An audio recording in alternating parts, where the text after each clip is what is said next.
Welcome to Speak Out Unfiltered. Father, we just thank you today, Lord. We thank you for your blessings upon Grenada, blessings, oh God, to all the listeners and all the contribution.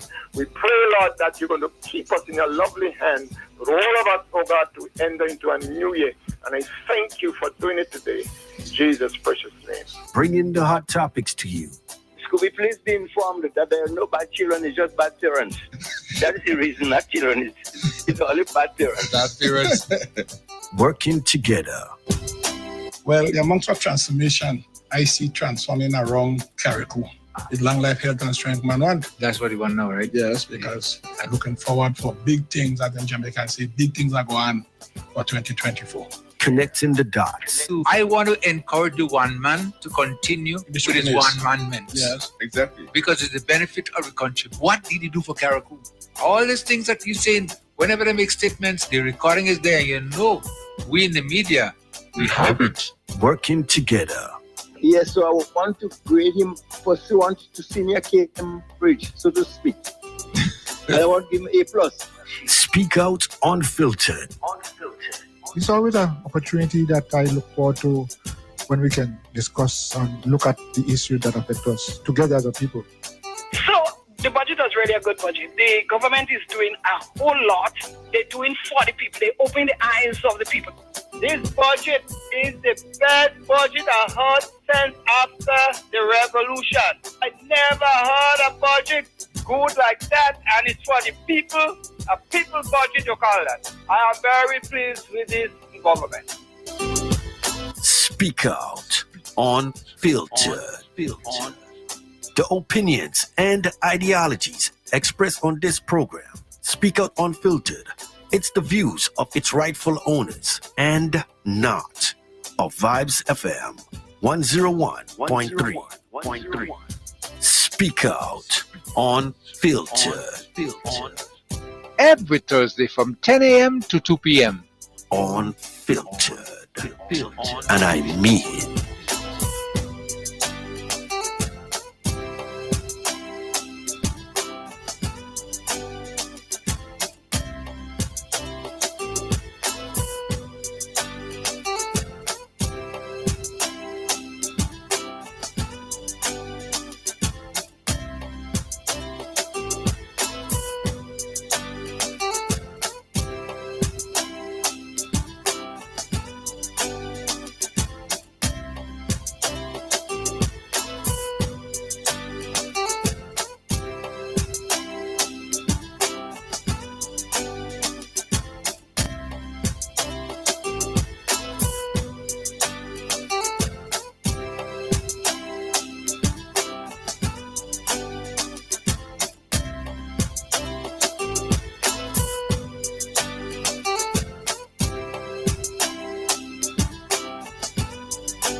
Just want to say good morning again to you right here on Vibes FM, and welcome to the program Speak Out Unfiltered for today, Thursday. We are looking at the 16th day of January. Good morning again to the listeners in the trial and state of Petite, Martinique, Carriacou, Grenada. Good morning. Our neighbors next door, St. Vincent and the Grenadines, good morning to you as well. And our loyal listeners on the internet, good morning. I'm looking at Facebook as well. Good morning. YouTube, good morning. All the platforms that we are streaming on, good morning to you as well. And hope that everything is fine with you as you are listening to your favorite program and doing what you have to do. In the meantime, I'm a humble servant, yours truly, Kim the King, and we got an exciting show for you today. A lot of information will be shared on this program, and giving you a chance as well to interact with us. Our telephone numbers to do so are 443-0101, 443-0101, and you can also call 403-0101. Take those numbers down. They are flashing on the screens, those of you on Facebook and YouTube as well, 403-0101. and 458-1914. 458-1914. So without further delay, let me go over to who's hosting the program with me this morning. So Leo, good morning. Taking you first. Good morning, my Redeemer. How are you doing? Fine, thank you. I hope you are the same and doing well. Yes, not bad at all. Okay, well, fine. Good to know. Yeah. Well, I'm a little bit worried because that year, next week we might be looking at Olia's night, you know. At the rate this year going. Yeah, no, really. What time is it? What date it is? Today is the 16th, you know. And January is almost finished. We usually say January is a long month. Yes. But I can't believe we are free to it already. Yeah, because January is a month where things are usually lean, you know. Yes. It's a broken month, and when things are broken, when you're not having a good time, you just go fast. Yeah. Oh, January didn't stick, boy. No, it's not sticking. But I tell you, one of the things that had made a difference in the month of January, is since the government introduced the bi-monthly salaries. I think in the business sector, we are seeing that constant January business, you know. It's there. It's flowing. It's flowing. Yes. Yeah. I don't want to exaggerate it, but it's flowing. Yeah. Well, the money's been available, and people can utilize it to the benefit and how they want to. So you have that advantage. Yeah. It's a good thing. But let me just say, reverse a bit and say good morning to the listeners of Vibes, and wherever you are, we're happy to have you. So welcome to the program. I hope that we're able to satisfy you with some information this morning. And well, back to you, my Redeemer. So set the pace, and I'll follow the bowling. It's exciting because we're in the month now, you know, of January. And normally in this month, you know, as we say, sometimes it's a little bit on the slow side, but there's a lot of things happening around us as we are getting ready to celebrate our anniversary of independence, you know. Just a matter of a couple of weeks from now, you know. That's it, you know. Less than 3 weeks. It looks like yesterday only had the 50th and all this. That's it. Yeah, it's getting 51 already. Yeah, 51. It's just ticking away so quickly. But you know, something I've been thinking aloud all yesterday and last night. What is our current Prime Minister's age? Our Prime Minister's age? How old is he? I think it's 47, somewhere around there. 47. I think, yeah. I was trying to be corrected on that, but I think it's 46, 47, somewhere around there. Really? No, wait, hold on. 48? Wait, hold on a minute. You could be right, you know, you could be topping up. Born in, I think, 1977, I think it was. 77. So, you know, if you look at it, 23 plus 24. And 25. 25, 48. Get into it. Get into 48, yes. But, and I was thinking that, when I think about that and the fact that the time Deacon Mitchell was born, when he was probably 10, 12, 15, when he wasn't old enough to be savvy about politics and what's happening around him. But that was the beginning of the Kimbo King era, you know, where children wasn't taught to be independent and to do things for themselves. Yeah. So he stood out as a rose among the usual thorns that we have of that era, and made himself who he is. And didn't just make himself who he is, but was considerate enough with his education and his learning to think about the so-called poor and vulnerable person. Yeah. And where he'd like to see them go. Hence the reason education and more education is what is necessary to get you out of that slump. And if we pay attention to knowledge, a whole nation will develop. And it wasn't a selfish way of thinking. Well, I have mine. So that's it. Yeah, that's it for you. And that makes me admire that young man even more. Well, I realized too, if you listen to what the government has been doing, they've been focusing a lot and putting a lot more into education now than ever. And the youth. And realizing, I mean, it's been said, but sometimes you take a good look at it, you realize that education is the key in a country's development. That's it. If it's people are not developing, it's just people not able to maneuver and do things and whatever, we're not going anywhere. Kim, don't go that far, no? Just remember, knowledge is power. Okay. When you know, you know. That's it. And I always tell somebody, when you know what you're doing and you're good at what you're doing, you don't have to put a poster in, you don't have to advertise. People come and quiet in your house and find you. So with that benefit, with that at your footstep, you're supposed to be able to fend for yourself and be independent in life. We've taken away that independence from a lot of our youngsters, Yeah, that's what happened. And every day I look at it, it gives me more. That you see that whole entitlement culture that we've developed, it's kept us in a slump, and we have to talk to it and about it for as much as we can, because a lot of people must understand that we're here in Carriacou, so we have to prepare ourselves for what Carriacou has to offer. But you could stay right here in Carriacou and be a millionaire. Of course. Yeah. As long as you're prepared to use what you have to get what you want. That's it, yeah. Perseverance too. Perseverance, man. Goes along with we can make it if we try. Advise us, but we don't expect to. Your mother carried you for 9 months in the womb. No, you're out of the womb. You want her to carry you too? Don't put it so gross. That's what it is. That's what it is. But yeah, but you're quite right. You're quite right, and that's the way we should be in getting the youths involved. Because what has transpired over the years, is that they have sat back and just ignore the idea of being educated, the dependency they have got themselves into. And how do you break them out of that? How do you?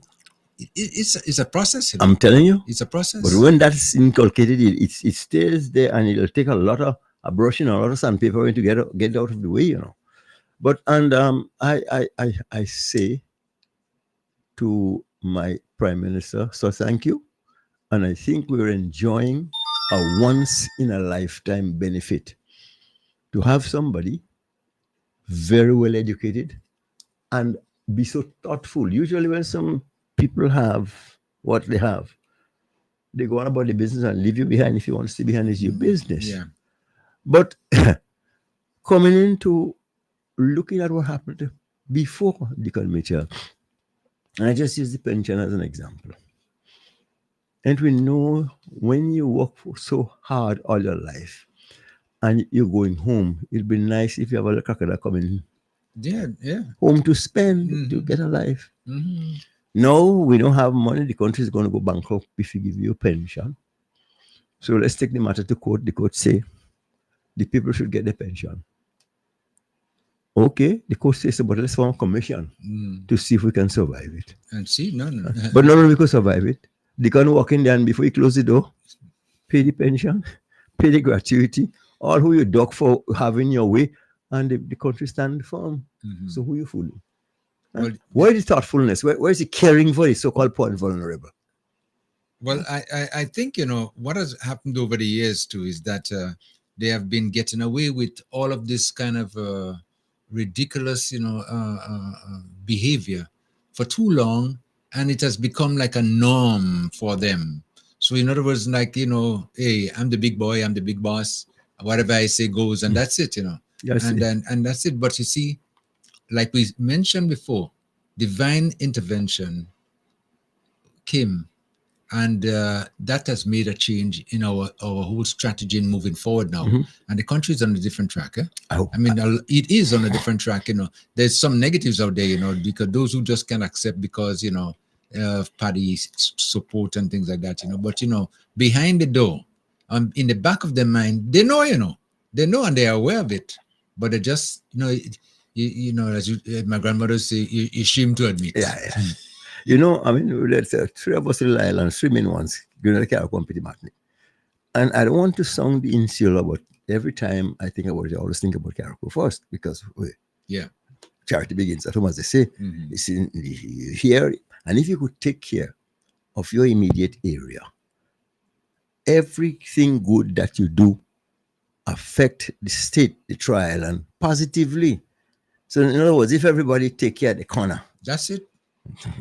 But you just ignoring all these things, even after all these years, the only thing you could show as my legacy is Imani and the Bushian. Those are all the programs. We have so many examples in all different parts of the world, and that's what you could do more.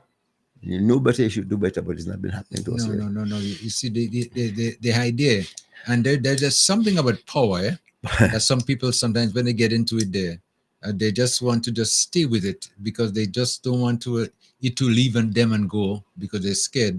But that has been one of the problems that has happened over the years, is that, you know, you find a way to get these people into your core, to get them to support you and to get them depending on you. And once you have that, and we always say in democracy, in the count that rarely matters, that's what happens. So we have a situation now where these people are so dependent on that whatever, that it's difficult for them to get out of it. How do you get out of that? It's a process, you know. But I tell you what, we have to keep knocking at that door, especially the seventh door. We have to knock. But one of the things, you know, that I'm very, very proud of. I mean, I'm proud all around with the performance of our government and the Prime Minister. But I sometimes get jealous in the fact that when he travels, the respect he gets in the outer world. You know, well, I mean, they could enjoy a little bit of him as well, but the whole idea is that, you know, they are sharing our, you know, what we have, and I sometimes I get selfish, you know, and say, well, but you know, don't worry. You know what the trump card is? Humility. Yeah, humility, especially when you know what you know and you know talk it, it gets you to where you want to go. Yeah, is that, you know, that noise comes loudest from empty cans, eh? Yeah, of course. That's what the noise is. It's always been. So we have something that we ought to be proud of. So. Well, definitely, we are proud, and things are happening, and things are moving nicely, and it's good to be celebrating and getting into this mood and knowing that we are on a different trajectory now. So we just gotta stay focused. But I want to jump ahead of you before you get out of line. To my left, I have to welcome Mr. PM. That's my mentor, you know. So, you know, anything seen especially in the absence of Sister Lucy. Yeah. When I want some information, we're supposed to have a date for me to go ahead and learn a few things about Petite Martinique. It doesn't happen yet, but it's in the making. All right. Okay. Yes. Okay. Thank you. Just take a mic across to you. Okay.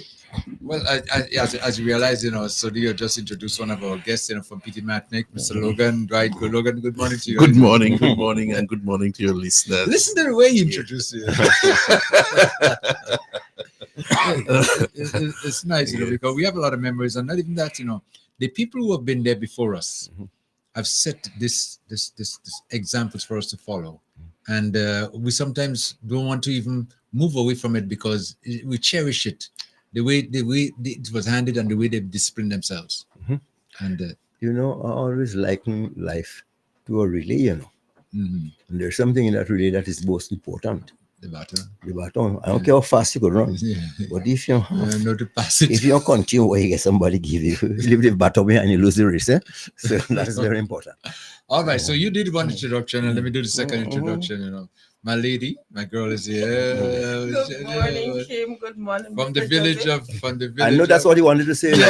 All among pleasant people. Among pleasant people. The thing about it, you know, I always brag, you know, when I was in school, and I say, Well, we see the sun first. Yeah. So we have to lead. We have to lead. Of course, we always have to be at the forefront. Diana Isaac, how are you doing? I'm doing pretty well, Mr. Mills, and good morning to you. Good morning to you, Mr. Joseph, and good morning to the listeners of Vibes 101.3 FM. And thank you again for the opportunity to be here. It's always having you guys around us, and to share information, because information is important to the public. Let them know what's happening. It's so important to know what's happening in and around you, And sometimes, if we don't know, we just don't know. We're not able to follow. So I'm glad that you guys have taken the opportunity as well to come in this morning on the program. And as we're getting ready to celebrate our independence too, I know it's a milestone. That's something, we're going to have to put together, And I know we have the capable people there to do so. Definitely. All right, okay. So yes. So we're celebrating our 51st anniversary. Now that we have the ACs on board? Yes, they had. Now that we have the ACs on board, let me hide my jack. Okay. So the program could go ahead. Okay. All right. So now you guys are here this morning, and I let me introduce again officially Mr. Logan or Peter Martinique. Yes. Good morning again to you. So And good morning you are to you. representing this morning. You guys are here for a reason this morning. And there's a lot of information we're going to be sharing as we go through the rest of the program. Yes. So just go right ahead. Who's going to take the lead? The ladies first? Yeah, ladies first. Okay, good morning once more. Yes, the reason we're here this morning is to highlight to the people of Carriacou and Petite Martinique and Grenada by extension, and those in the diaspora, that we are celebrating Grenada's 51st anniversary of independence. And as one person put it, even though that we are down, we are still going to get up, and we're going to keep going up and up from here. So we need to celebrate our nation's annual independence celebrations. So we are celebrating in Carriacou and Petite Martinique with a number of activities.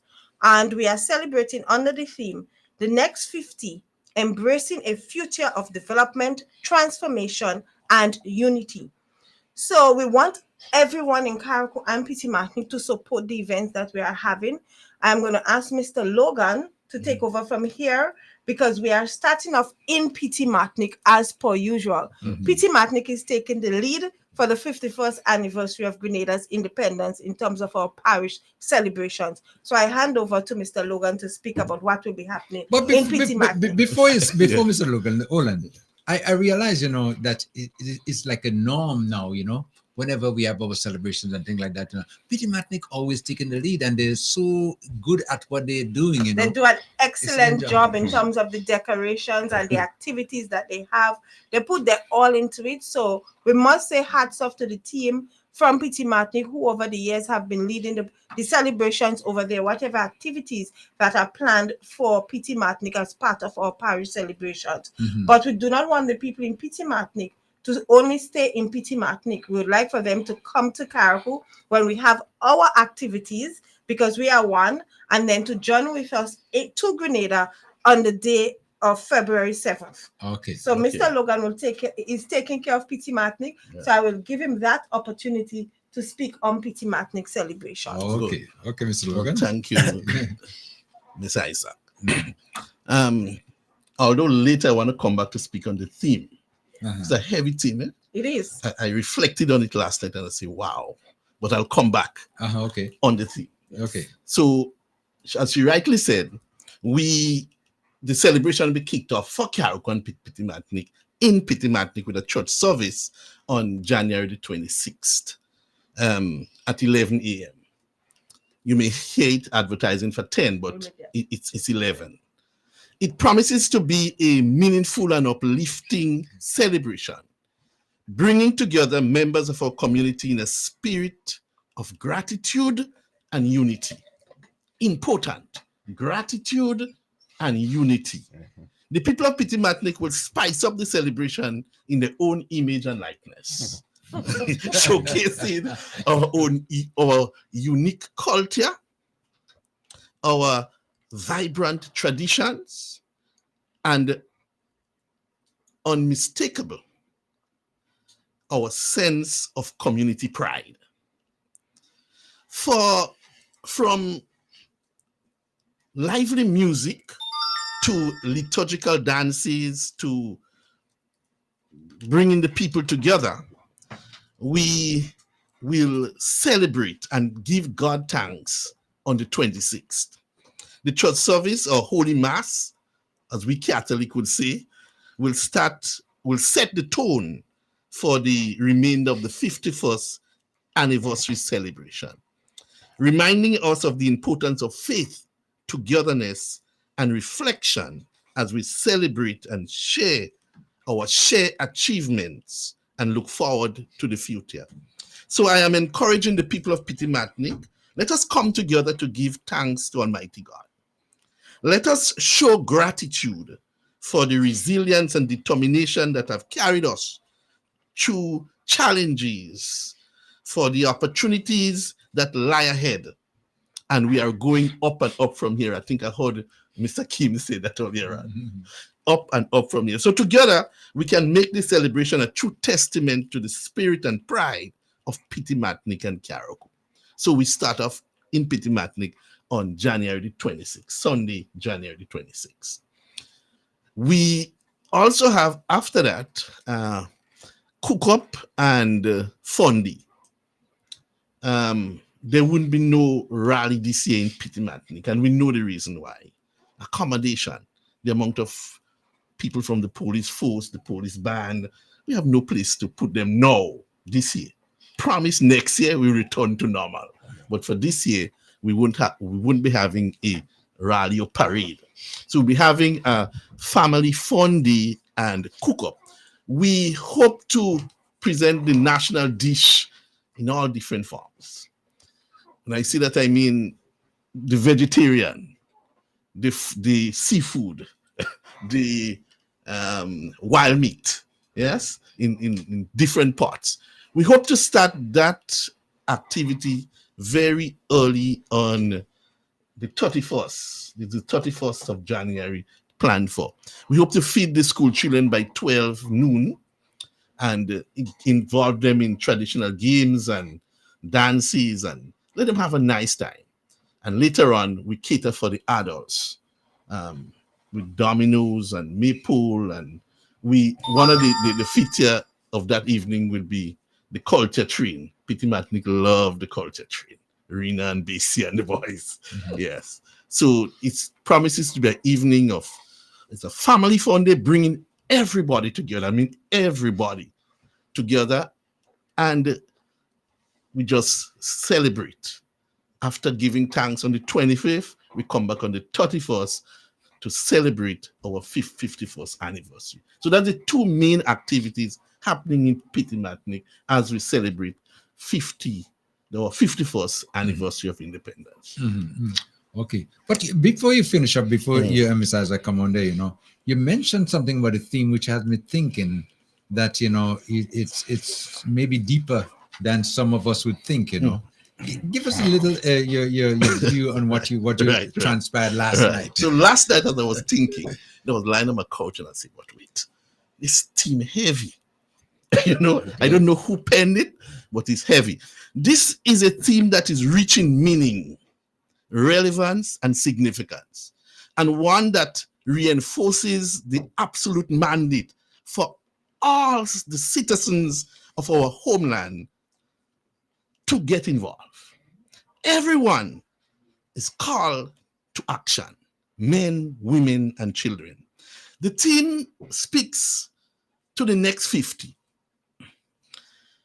The next 50 should point to a growing maturity. Mind you, I did not say the next 50 should point to growing old. Anything could grow old, Yeah. But growing old is relatively easy.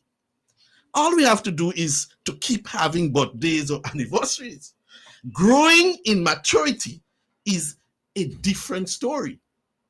While anyone can grow old, not everyone can grow mature. Mm-hmm. So the journey to the next 50 should mean educating ourselves to meet the challenges of the 21st century. A larger pool of skilled workers, at least one university graduate for every home. That is maturity. The journey to the next 50 should mean taking care of your health. Someone said, your health is your wealth. And the richest man is poor without his health.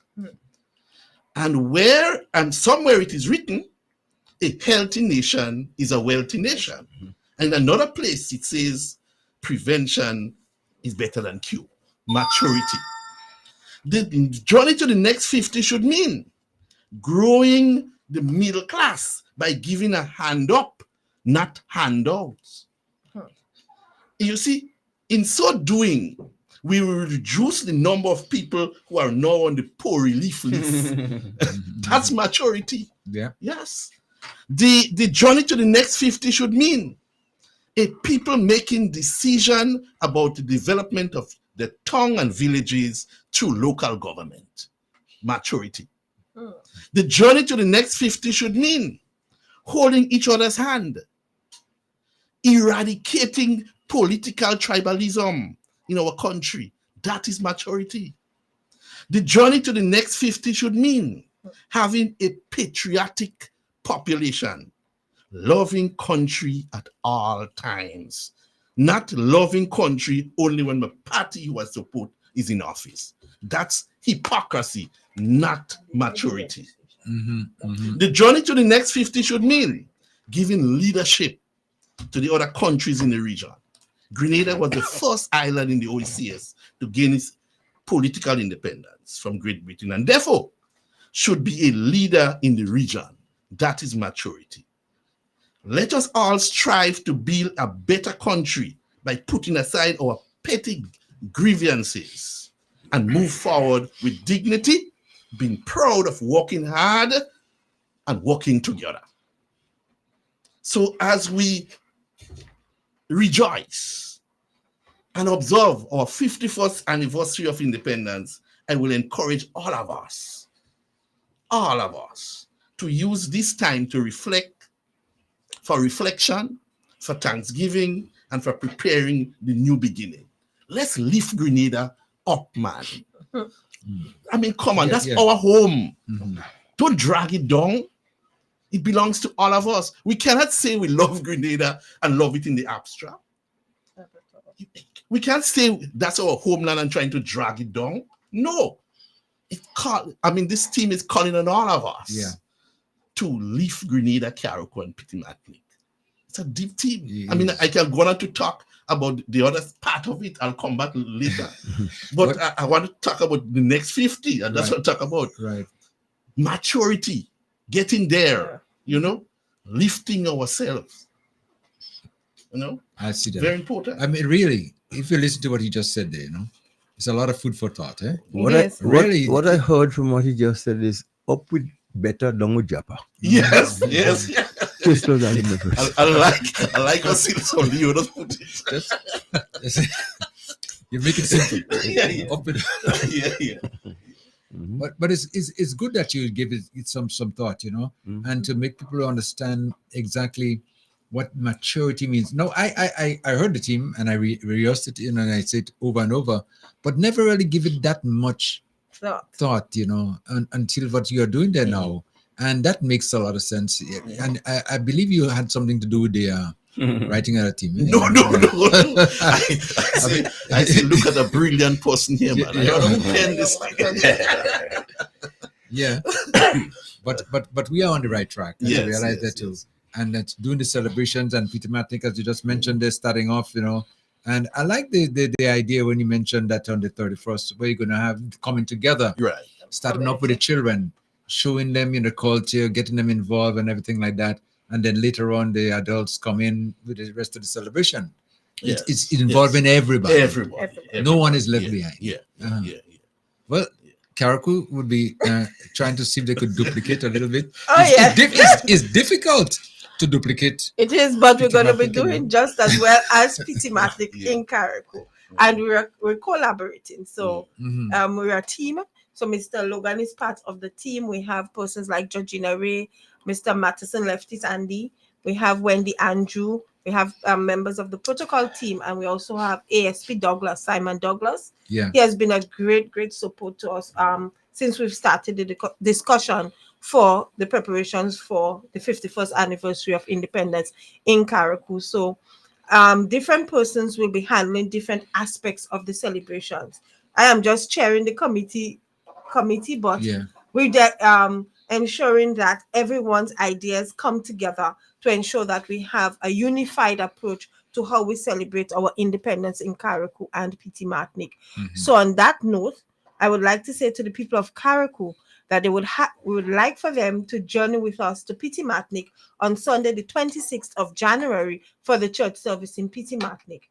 We'll be going over with we'll let them know very soon which one of the boats, if it's Magic or Jason, that will be going over to Petite Martinique with.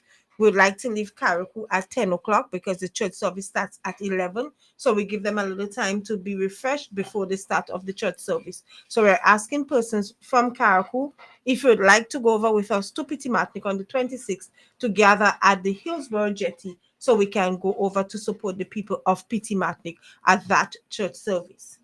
So that takes care of Petite Martinique. Even on the 31st, we're asking persons to go to Petite Martinique and give the members over there and the community over there their support. We'll also make a boat available so that they can go over to Petite Martinique. For Carriacou, what will be happening?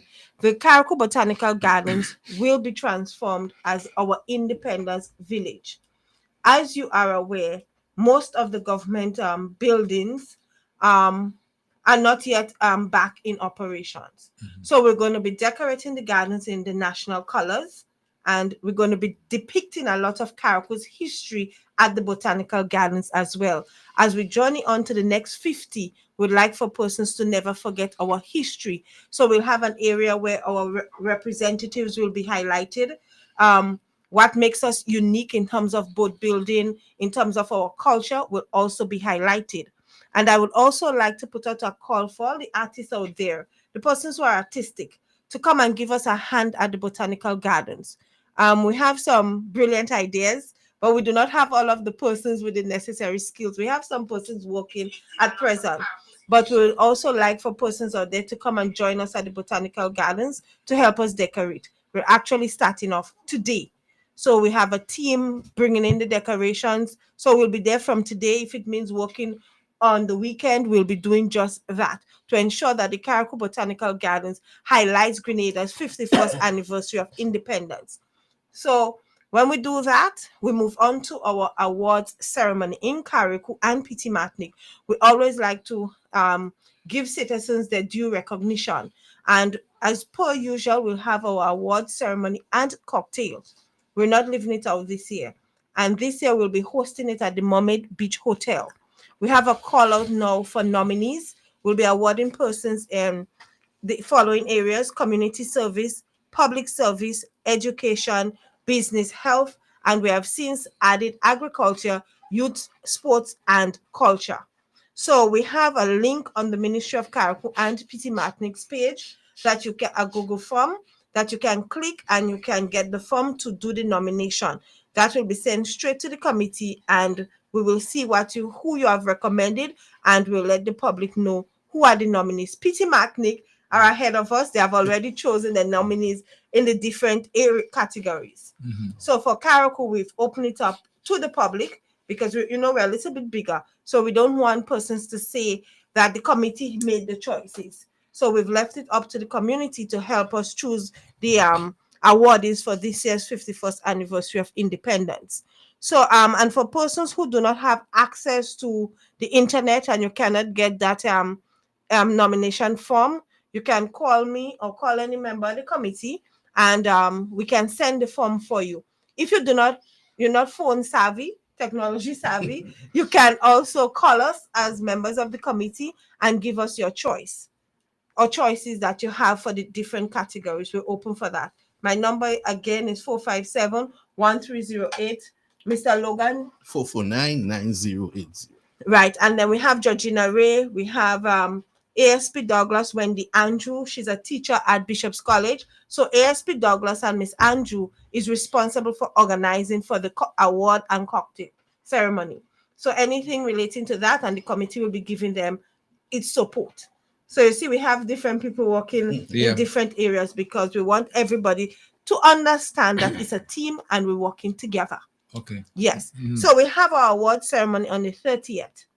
But it's also important Since we're starting off with church service in Petite Martinique, it is also important for us on Carriacou to give God thanks and praise for bringing us through so many things, from the invasion, the revolution, and up to this point, Hurricane Beryl. We're still in recovery mood when it comes to Hurricane Beryl. I know sometimes we feel a little down, but let us use this independence celebrations to lift our spirits and to get us moving and to get us onward, upward, so that we can rebuild and we can rebuild bigger and better. So we have our church service on February 2nd. And we'll be hosting that at the Carriacou Botanical Gardens from 9:30 a.m. An invitation has been extended to all members of all churches on Carriacou and Petite Martinique. We're hoping Petite Martinique will come down and we can have one church service on the 2nd of February at the Carriacou Botanical Gardens. So we'll have a mass choir and we have the involvement of all of the pastors and priests on Carriacou and Petite Martinique at our church service. So I want everyone to come out and let us give God thanks and praise because he has taken us thus far. And without him, we will be nothing. We have to continue to remember he's responsible for our nation and he is responsible for our very existence, right? So after the church service, we're hoping that we can stay in the Botanical Gardens for the entire day as a means of bringing our community together, as a means of unity, of showing unity and our strength and resilience as a people.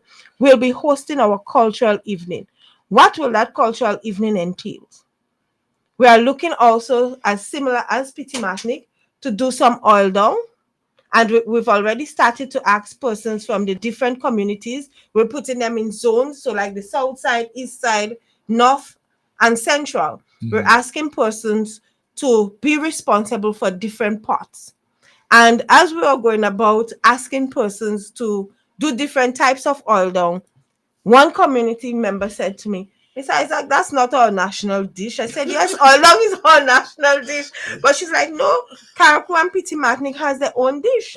And for how can we live out our saraka? I agree. So we have since decided to include our saraka as part of the cook-up at the Botanical Gardens. Okay. We do not want persons to cook the food at home and bring it for us.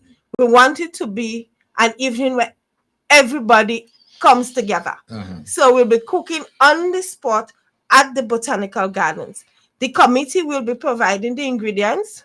But if we have a sponsor, as I always like to say when I come on the registration, public-private partnership is important to drive our nation forward, especially post-Hurricane Beryl. So if we have a sponsor out there, we need white rice, we need pork, we need, hosting a saraka for an entire island will be quite expensive. So it is important that we have some collaboration. So if there's any supermarkets who would like to give us some white rice, I know pigeon peas is quite hard to get these days, but if we could get some peas, 4 cases of chicken, because it's a lot of people to feed, and we want people to come to the Botanical Garden. So we're asking persons out there if they would like to support us for our cultural evening, even for our award ceremony. We will ensure that your company or as an individual, you get all your kudos. We'll promote you in every event that we're hosting. We'll put your name, your company logo on all the flyers that we'll be doing. We'll be ensuring that we change our ad that is out on the radio station or TV ads. As long as you call us and you want to be a sponsor, we will let the public know of your generosity. So we have that cultural evening, and we're hoping that other cultural groups will also take part in that evening. We don't want it to be an evening of loud DJ music only. We want it to be an evening where Carriacou's unique culture is also highlighted, because we like to say Carriacou and Petite Martinique is the cradle of culture. So we've started to reach out to some groups, Culture Train, the quadrille dancers, the schools as well, because should I say, unfortunately, we're not hosting our rally this year as per usual, our usual parade, because as you know, due to Hurricane Beryl, finding a suitable venue to host such an activity, it requires quite a lot. And then we have, in terms of accommodation, I can tell you, I did started to look at accommodation and reserve some rooms just in case. But we have not even been able to find sufficient rooms on island to host the police band for one, and also to host the extra officers that needs to come to support the officers in Carriacou and Petite for the parade. So we're simply doing this year the events in Petite, our award ceremony, our church service, our cultural evening. So we just want people to ensure that they come out to all the activities. While we're not having the parade, I think especially the cultural evening is an evening for everyone on the island. For the church service, we'll be providing transportation. So the names of the buses will go out closer to the time so persons can remember.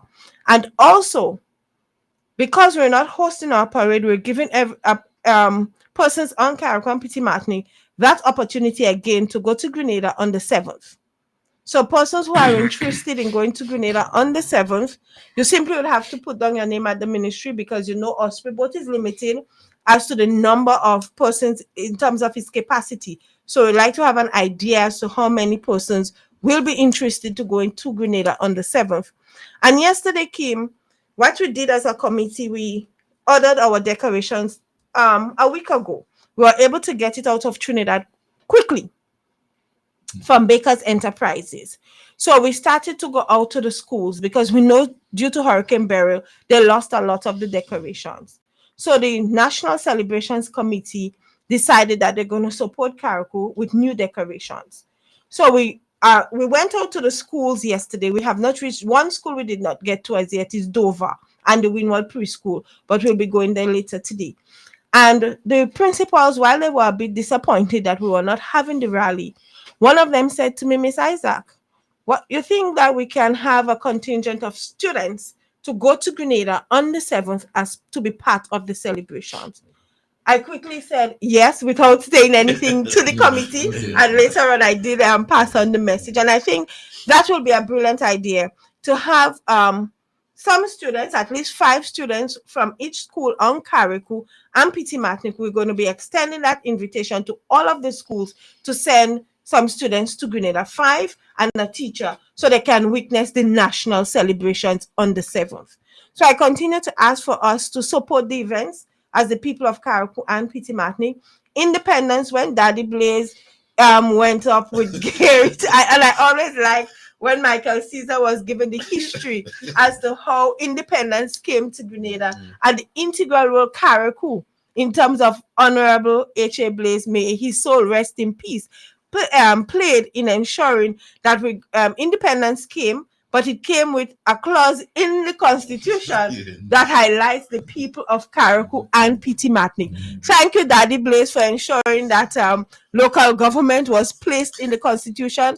And it is my hope and prayer that one day we'll be able to have local government for the people of Carriacou and Petite, because I have been a part of the consultations, a part of putting things together in the early stages in 2008 to 2009 and up to 2013 when the idea started to roll out for local government. So I like to tell people we must know our history, because of independence did not just happen because the opposition had to sign on to ensure that independence came.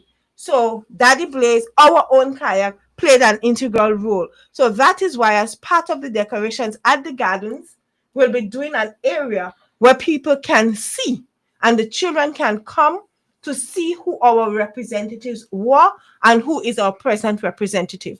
We're hoping, with the support of the Ministry of Carriacou and Petite Affairs, the Agriculture Division, which is part of the ministry, and who is responsible for the supervision and management of the botanical gardens, that we can create a space, a historical space in the botanical gardens, not just for independence, but going forward. So people can understand and pay homage to the persons who have paved the way for where we are, the first 50 years of Grenada's existence.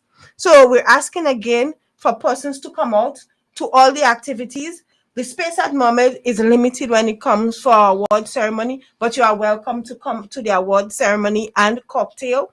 You are welcome to all the activities. If you want to come and give us a hand at the Botanical Gardens, we'll definitely appreciate that. If you want to sponsor one of the areas for the award ceremony, we're open for that as well. If you want to sponsor one of the ingredients for the cultural evening, even if it's on Petite Martinique or for the cultural evening on Carriacou, we are open for that as well. So Independence 51 is all about us as the community of Carriacou and Petite Martinique, and by extension Grenada, because we are going to Grenada on the 7th for the national celebrations. So based on what you're saying there, everything is down pack. You know, I mean, everybody's been given the task where they have to perform, and it's just a matter of time now before we start to execute. That's right. Just like that. Huh? Yes, because we do not. The thing about it is, when you lead a committee, it's not all about you. You have to ensure that you give your team an opportunity to perform, because the next time around it may not be you.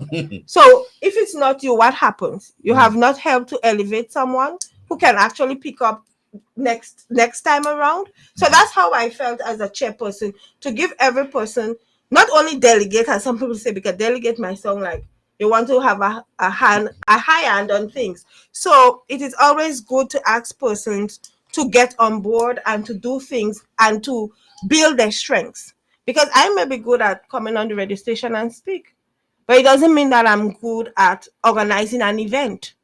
So you give people the areas that they're strong at, and that we can come together as one to build Carriacou and Petite Martinique, whatever activities the government of Grenada puts on and gives us the opportunity to organize.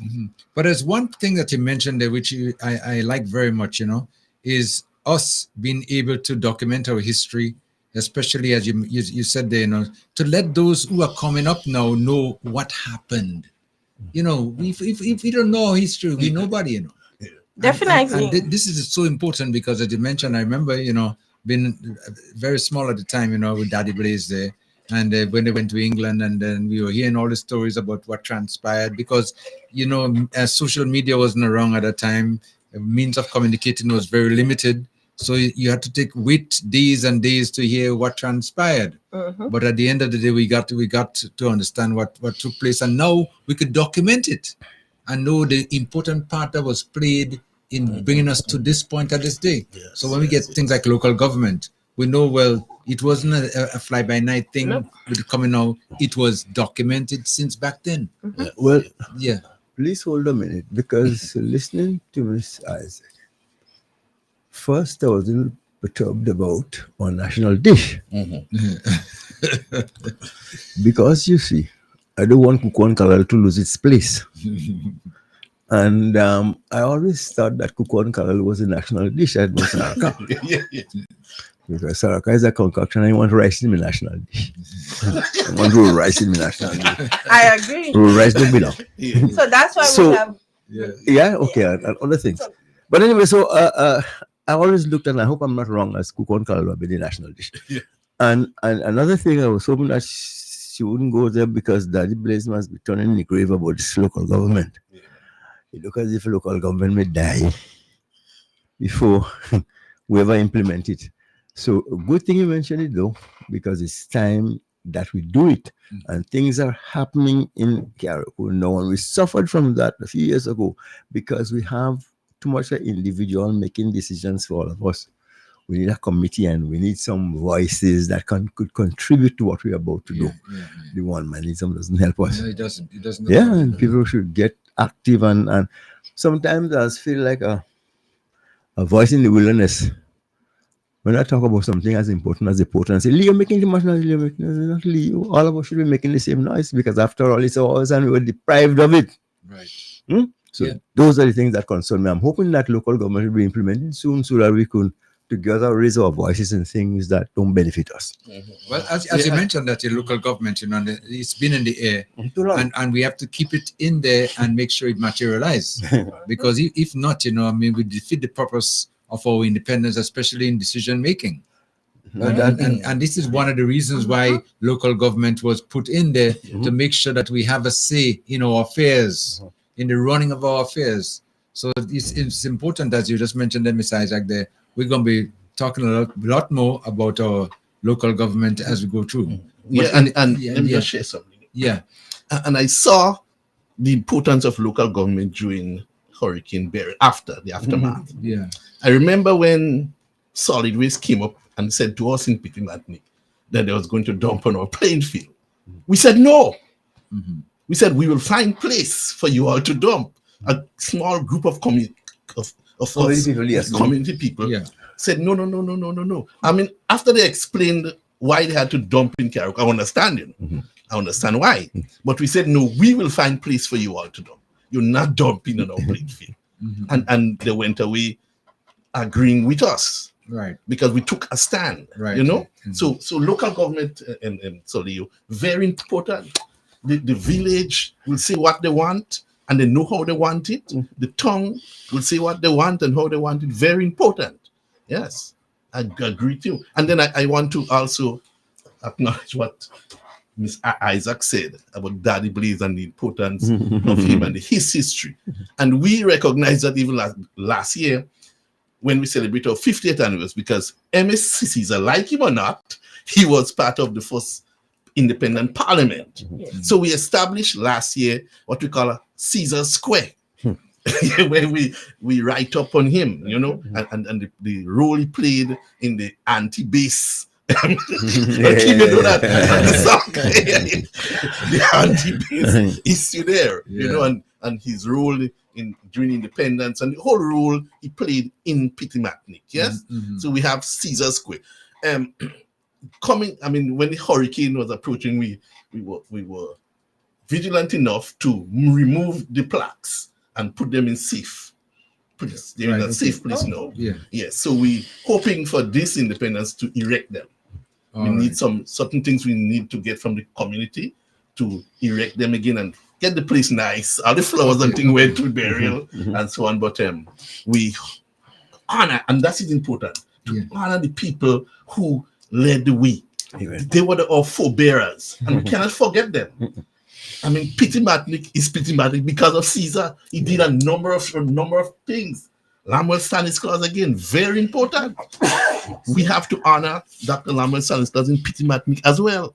These are Petite who made it, who made Petite. I mean, you couldn't take Petite out of Dr. Lambert Stanislas. You know, when he speak of Petite even before speaking of a Grenada. Well, let me tell you, it wasn't the Honorable Deacon Mitchell who started this Petite Carriacou and Grenada, you know. Lambert went a little further. He used to always speak about Petite Carriacou, and Grenada in order of importance. Yeah, exactly.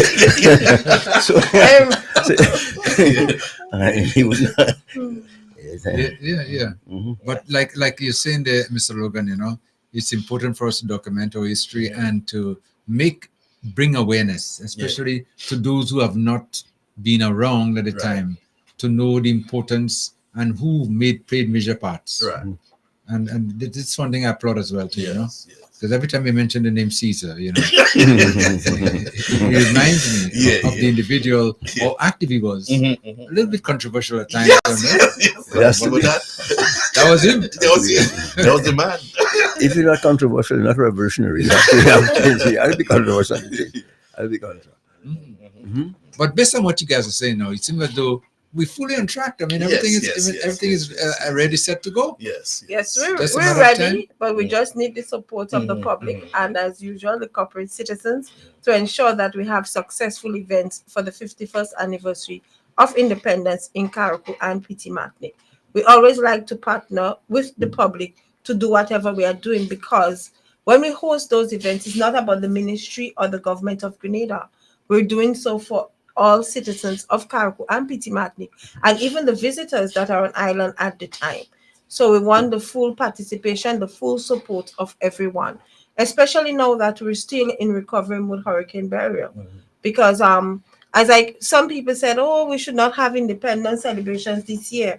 But I said to them, we should. Why? It is a means of uplifting our people. It's a means of us paying homage to our country as well, and it's a means of bringing the community together. Because when you host those events, it's not just government workers that will come out. We want the entire Carriacou and Petite at those events.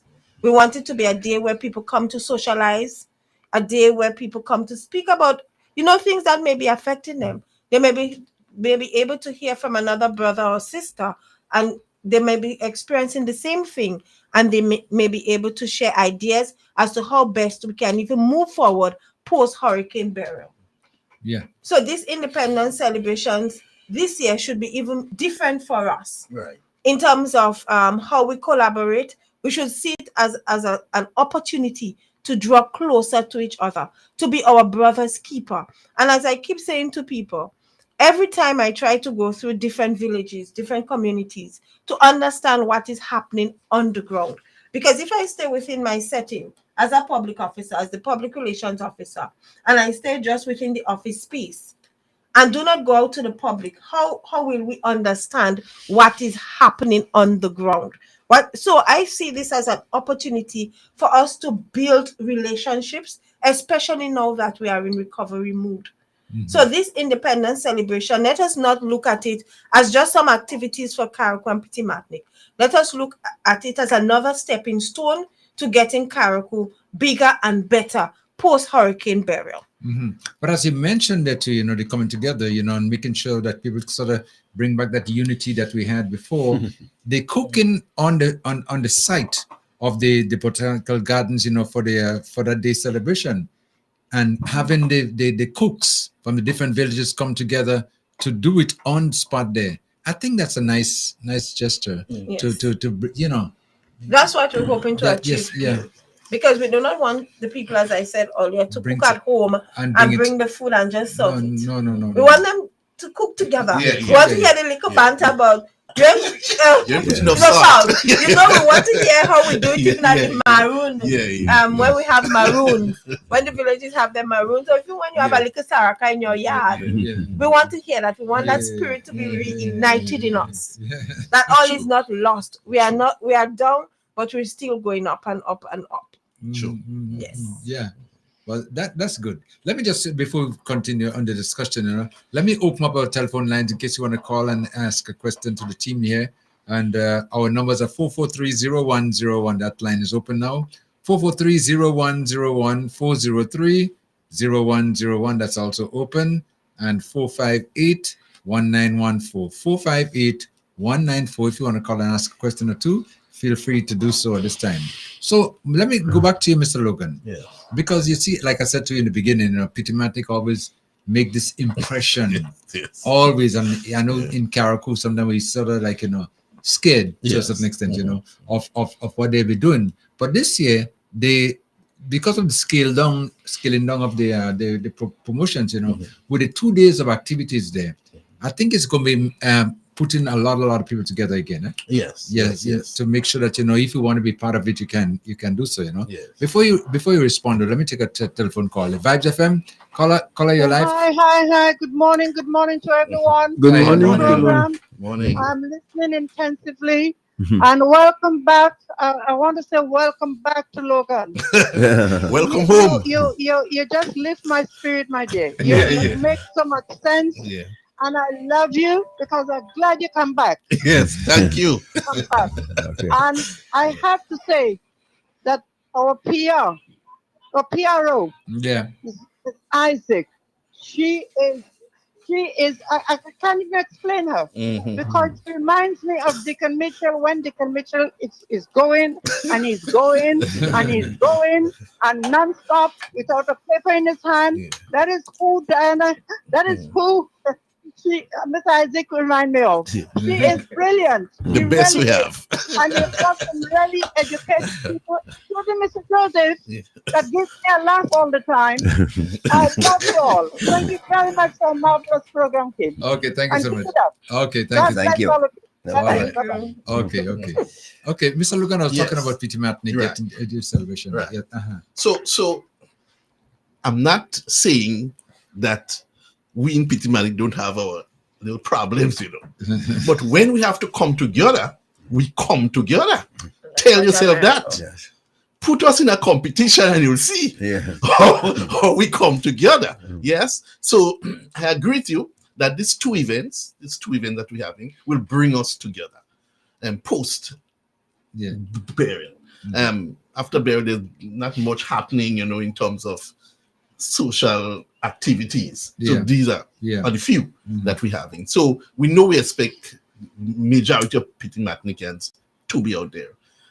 Maybe the men, because now it's the tuna season opening, so a lot of our men are out there spending days in the ocean catching tuna. But whoever is home, they will come out. And trust me, we'll come together when we need to come together. Let me take a call very quickly. Vibes FM, caller, come in. Happy New Year to you, Sokim. Okay, all right. The panel, and also the PRO, Diana. Yes, Yes. I'm so happy when she mentioned sort of a togetherness that seems to be issue with, we seem to be very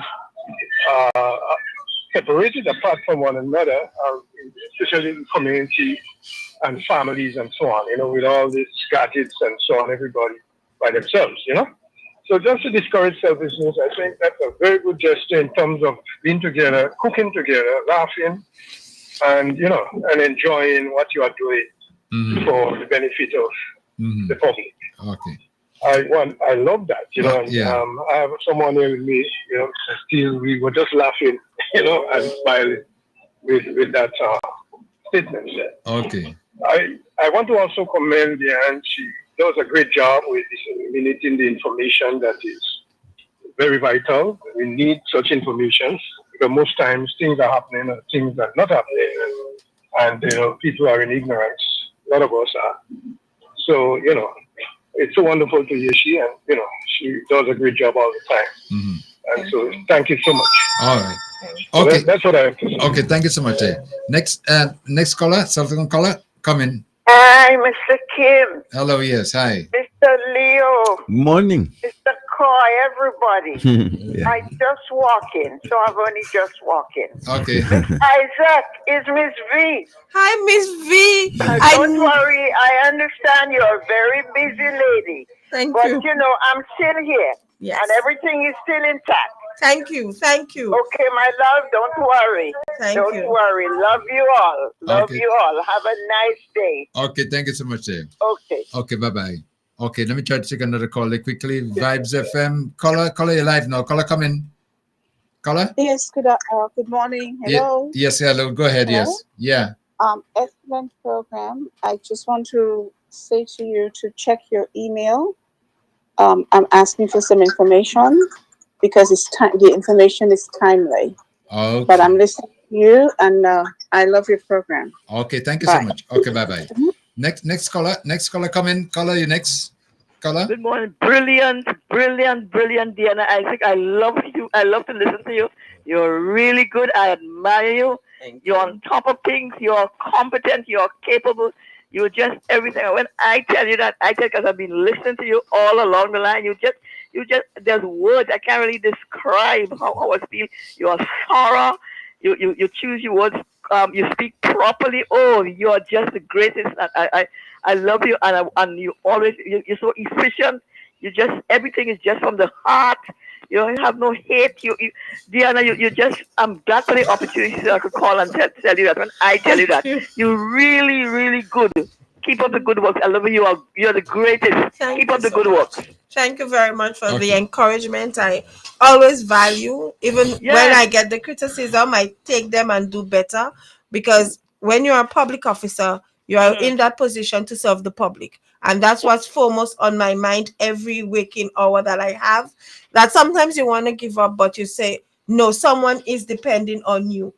And that keeps me going. And I appreciate all the kind words. And you can definitely count on me to continue to promote Carriacou and Petite Martinique and to do what I can and to get the partners on board with us to ensure that we recover and when people come that they can see Carriacou and Petite Martinique way ahead than it was post pre-hurricane burial. Because I can't find no fault with you. You talk about a perfect flawless person. I can't find no fault with you. You talk about build back better. You talk about the housing for the 27. I mean, just about every single aspect of Carriacou and Petite Martinique and all the whether the building house or not, you'll be able to answer the questions efficiently, promptly, from the heart.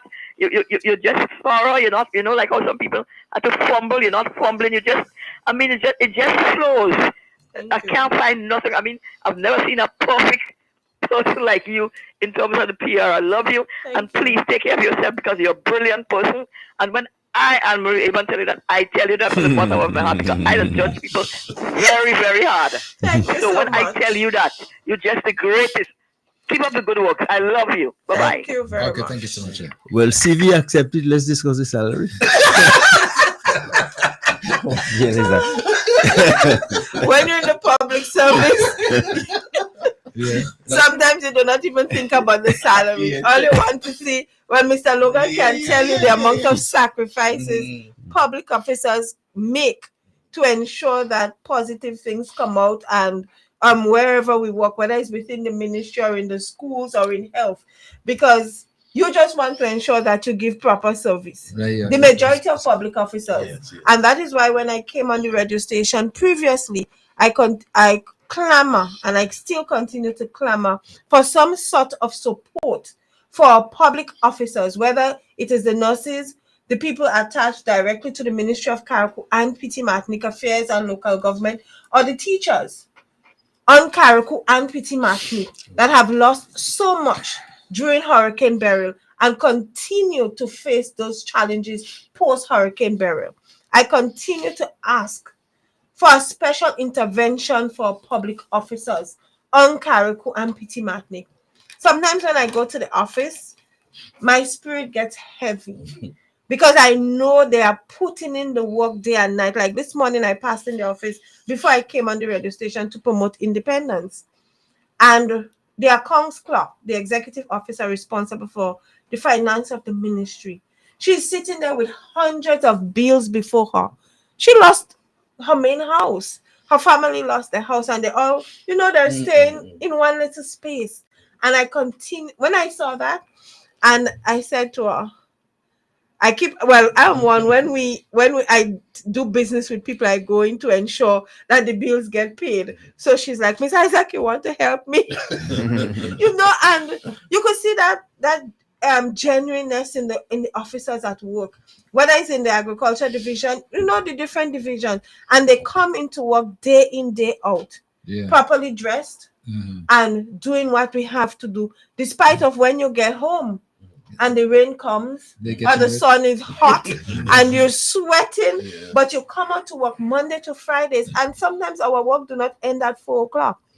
Even to get these independence celebrations going, when I got the call from PS Perot, as you know, we have a new PS in our ministry now. We say thanks to PS Williams, he's in Grenada, but PS Perot is in our ministry now. And he called me to say, Miss Isaac, I'm asking you to lead the independence this year. I was at a workshop in Grenada, myself and Mr. Logan and other public officers from Carriacou and Petite Martinique. And we started the ball right there at the workshop. And that's why we at this point, we started. I said, Mr. Logan, you have to support me. I don't care. And then I called other people, I text them, and I said, we have to get this done for Carriacou and Petite Martinique. The letters started to write at the workshop. That's how serious we took our job. So that's why I'm saying we need something to boost the spirit of our public officers on Carriacou post-Hurricane Beryl. Sometimes we take people for granted. And we have this saying in our society, the public officers are paying them, taxpayers' money is paying them, but they are going through a lot. There are many without homes. There are many who are still performing. The Christine David Child Development Center is now open for daycare services. So persons can bring their children and go out to work. The fish market has been operating for some months now. The officers there, the fishermen can go out to sea. Ice is available for sale. The fish market in Windward, the new fish market is ongoing. We'll soon have a new fish market in Windward, brand new state of the art. So our public officers continue to do the job. So let us, at times, and even when I was, we were planning for independence at our planning meeting, I said, a lot of times, people do not understand that we do not get extra pay for all the activities that we plan and we execute as public officers. I keep asking myself, what can we do to boost the morale, the spirit of our public officers who continue to give yeoman service? The drivers, they're on the road 24/7. They have young families, they're without homes too. And I keep saying, can a hotel or some, person in Grenada can give them a weekend stay, for two, because they may have their boyfriend, they may have their girlfriend or their wives, husbands, just to show appreciation. So they can just have a weekend to just relax. Yep. Because when you work day in, day out, is not an easy task. So I would like to just continue to clamor for our public officers. Please bear with me as I continue to clamor for the entire population of Carriacou and Petite Martinique. Mm-hmm. One of the good decisions I think the committee has made, in the idea of, because of Hurricane Beryl, did pass back in July of last year, is scaling down the activities and still going into a mode of celebration to remember, that we have things to celebrate no matter what the situation is. And I think it's a great idea, although we're not going to get the full swing of everything, but still, whatever we're getting now seems to be so much. I mean, and based on what you guys are saying this morning, the scale, we talking about scaling down, but we didn't really scale down.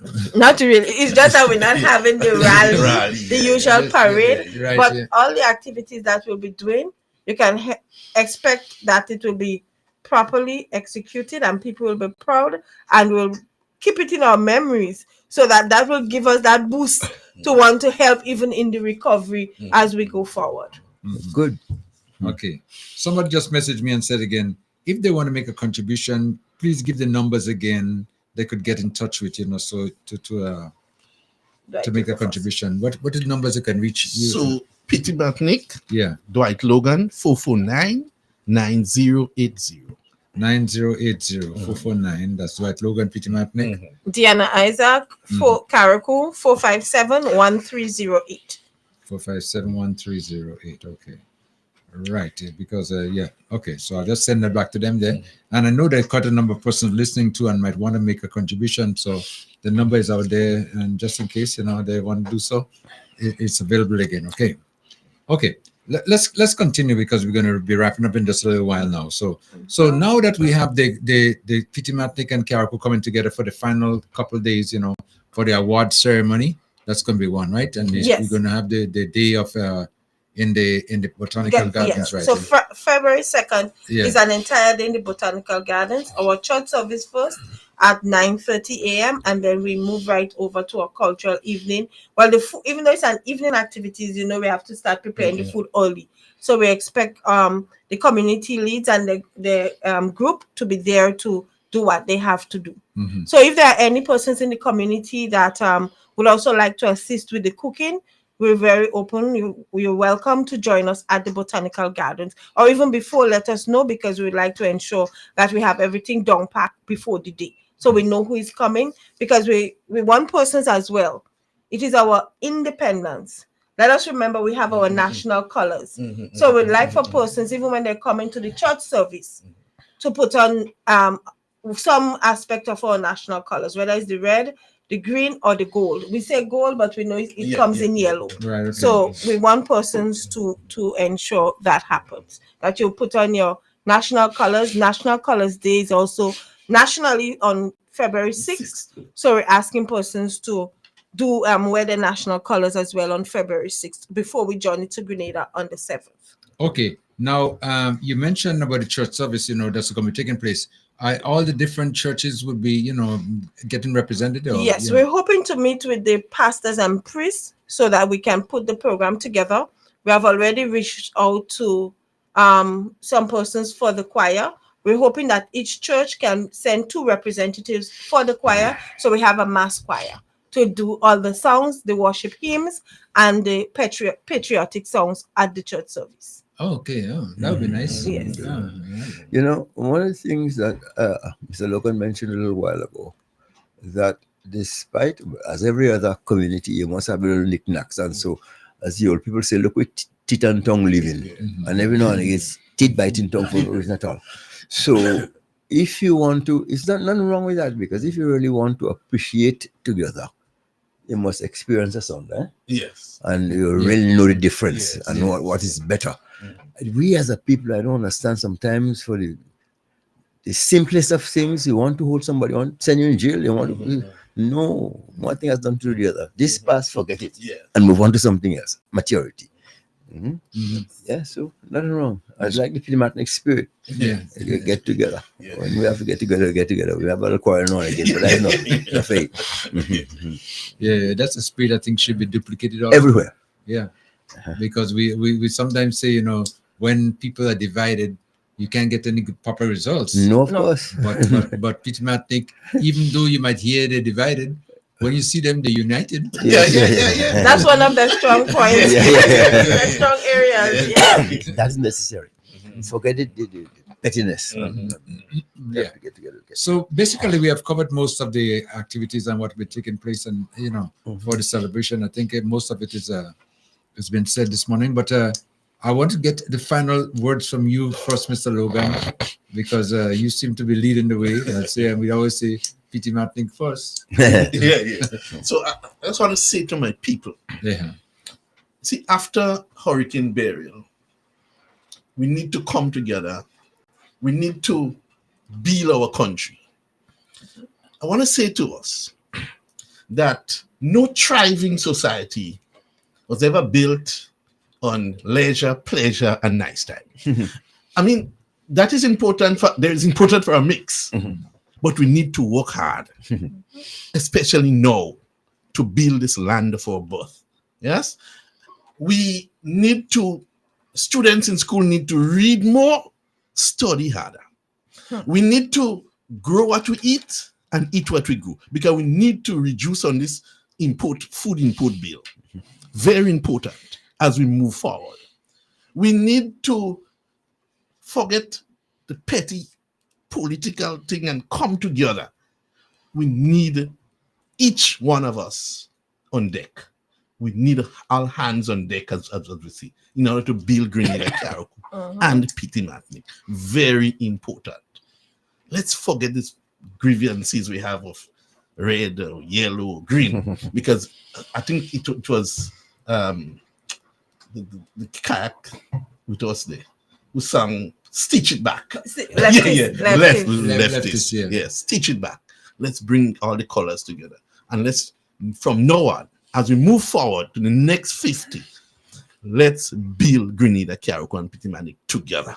All of us, even those in the diaspora, very important. We value your contribution there, So let me thank you for hosting me this morning. And to the people of Petite Martinique, remember, the 26th, we're out for Holy Mass. Very important. We're tweeting it in our own image and likeness. We put in the children will be doing the thing, the folk group will be doing the thing, and we want to produce a very, a nice celebration. And come the 31st, family fun day, where we hug and we dance and we do everything together as we are accustomed doing. Now is the time. Okay, Ms. Isaac. Thank you again, Kim, for the opportunity to be here. And as we live, I would like to leave these words with our people. One of our patriotic songs by the great dictator, Brighter Out of Darkness, is my favorite independence song. And one of the verses says, hand in hand for a better land of our people who can understand. That's business, brighter out of darkness. That's true. Yeah. And that is what I want our people to ponder on as we go forward and we execute our events for the 51st anniversary of independence for Carriacou and Petite Martinique, or parish celebrations. Think about us getting from the darkness into the light as we recover from Hurricane Beryl. This is an opportunity for us to all come together. This is an invitation again for you to attend all of the activities, starting off in Petite Martinique, as Mr. Logan said, with Holy Mass. You are invited to join with us on the 26th to Petite Martinique, and then we return to Petite Martinique on the 31st. But before we go back to Petite Martinique, we have our awards ceremony, which will be inclusive of Petite Martinique on the 30th at the Mermaid Beach Hotel, 7 p.m. Then we go back to Petite Martinique for our Fun Day and Cook Up Family Day on the 31st. Then we return to Carriacou on the 2nd for our ecumenical service with all the churches at the Botanical Gardens on February 2nd. And all the activity which leads into a cultural evening on the said day. And we're asking again for community persons to let us know so that they can participate as well. And we're inviting all of Carriacou and Petite Martinique to that activity. So I want to say on behalf of the NCC, because the National Celebrations Committee is responsible for everything overall that we do, and we're just a subcommittee representing the NCC because we're separated by C. So on behalf of the National Celebrations Committee and the Carriacou and Petite Martinique Celebrations Committee and the Ministry of Carriacou and Petite Martinique Affairs, who plays an integral role in the planning and execution of independence on Carriacou, we extend an open invitation to all of Carriacou and Petite Martinique. And if you're coming from Grenada as well and any visitors on island, you are welcome to all of our activities. And we again asking our sponsors to get on board with us. So it's a public-private partnership in celebration of our nation. Well, thank you so much, dear. And if you need any more assistance anytime, feel free to get in touch with us. Okay, right? Definitely, Mr. Mill. And thank you again. Yes, thank you, Mr. Logan. Thank you, Ms. Isaac. Thank you, Mr. Joseph, as per usual. Yes. And thank you for Mohammed for hosting us for our award ceremony. Well, it was a pleasure sitting alongside Santoli. He's my mentor. He says, I'm his mentor. He's my mentor. Every time I meet him, I say he's a living encyclopedia. Thank you. Thank you. Thank you. Mm-hmm. Yes. Fine. Mm-hmm. In the sun, special to everyone. Petite Martinique, you are truly our home. From the beach to her tranquil she shows, from the slopes to the villages below. For hours echoes to the French caress, Petite Martinique, a cradle of finesse. Beautiful island, wonderful island, outstanding amongst the trees. Rich in culture and highly favored, people loving as can be. We are an island in the sun, special to everyone. Petite Martinique, you are truly our home. Under the big drum rhythmic command, Saraka blooms in the cultural string band. Traditional weddings, a vibrant embrace on this island where culture finds its place. Beautiful island, wonderful island, outstanding among the free. Rich in culture, highly favored, people loving as can be. We are an island in the sun, special to everyone. Petite Martinique, you are truly our home. Hurricane dance, the spirit that's strong, in the rhythm of life. In the heart of the Caribbean, if it can so bright, Petite Martinique, you rise, like a starry fly. Beautiful island, wonderful island, outstanding amongst the trees. Rich in culture and highly favored. We are an island in the sun, special to everyone. Petite Martinique, you are truly our home. Our wealth stems from fishing at the ocean's deep. Builders handcraft dreams from the sea. Regatta sails set dancing and double and glee. It's a sight for everyone to see. Beautiful island, wonderful island, outstanding amongst the trees. Rich in culture and highly favored, people loving as can be. We are an island in the sun, special to everyone. Petite Martinique, you are truly our home. My home, Petite Martinique, you are truly our home. My home, Petite Martinique, you are truly our home. My home, Petite Martinique, you are truly our home. All right, okay, we're going to just take the music down again right here as we've been enjoying a little bit of this production coming out of Petite Martinique. So, Leo, your thoughts on what transpired already, and we have more to come. Well, I'm excited because I've always credited Petite Martinique for the role that they play. And again, when it's necessary, getting together to make whatever they present in the best they could. So that, for me, is a very good thing. And I'm happy that this combination is on. And hopefully we'll be able to get a... Well, and something that we have to try and keep and build on, because it's important for us to get together as a community at all times, no matter what our differences may be in different areas, what our views are. But when it comes to country, we must remember country is one. Yeah. And everybody should be involved. You know, I'm so pleased. But unfortunately, what should be in Carriacou is now lodged in New York, say.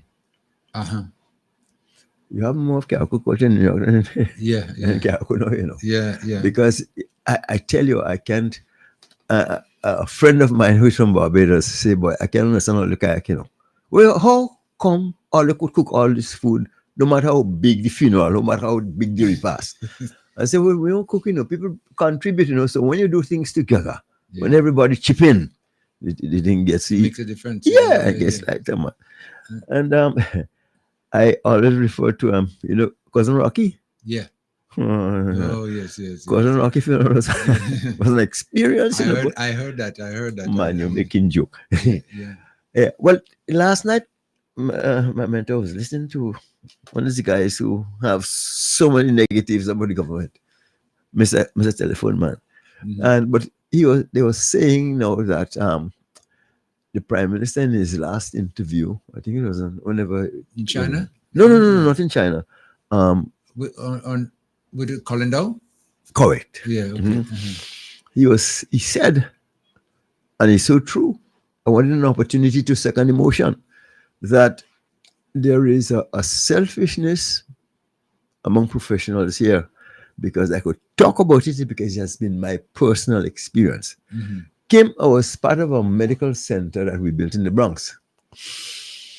I was the only non-medical person on the committee because I was involved because of little experience in medical construction, because a different animal, you know. Okay. The standards building for hospitals and medical units, even the electrical wiring, the plumbing and everything else is different. You know, it's a different costing. So I was involved because of that. Now, I remember vividly, together with Dr. Albert Douglas, he's from Paradise in St. Andrews, those guys got a team together, and it was to visit Grenada.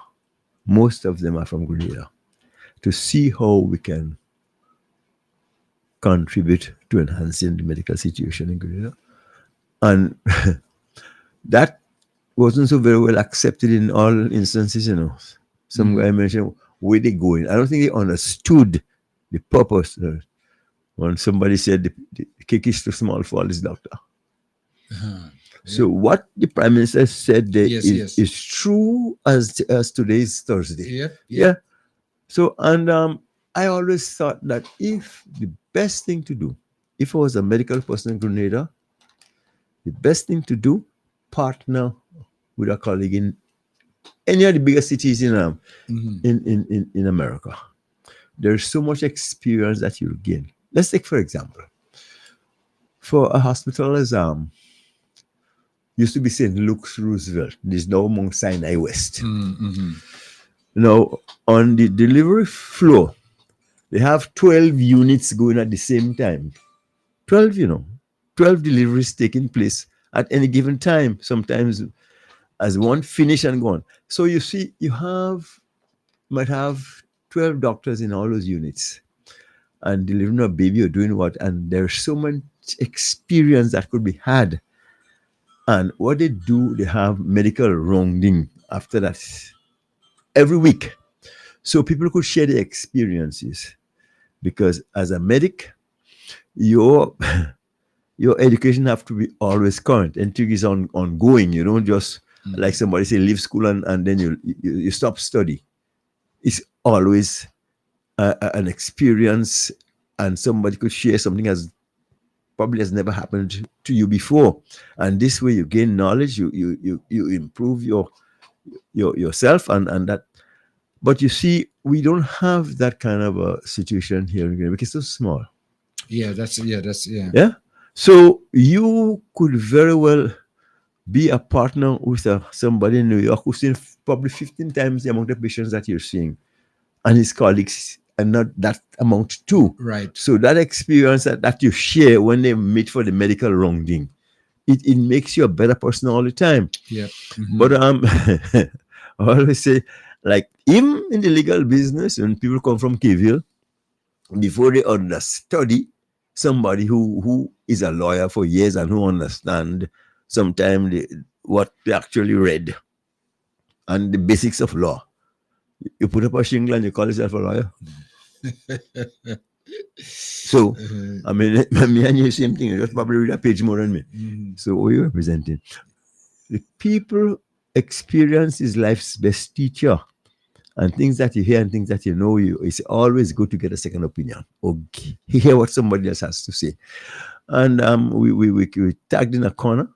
And sometimes when you close yourself in, you don't become more knowledgeable. You become more ignorant. So it's never that who is talking about what the Prime Minister said and wondering if it's so. Didn't really criticizing him, but sort of a suggesting that that's not something we don't know it is, but it's true. It's true. We can't be that selfish, man. Open our eyes and our arms and to other opinions and to learn things and don't see yourself as there's a complex here.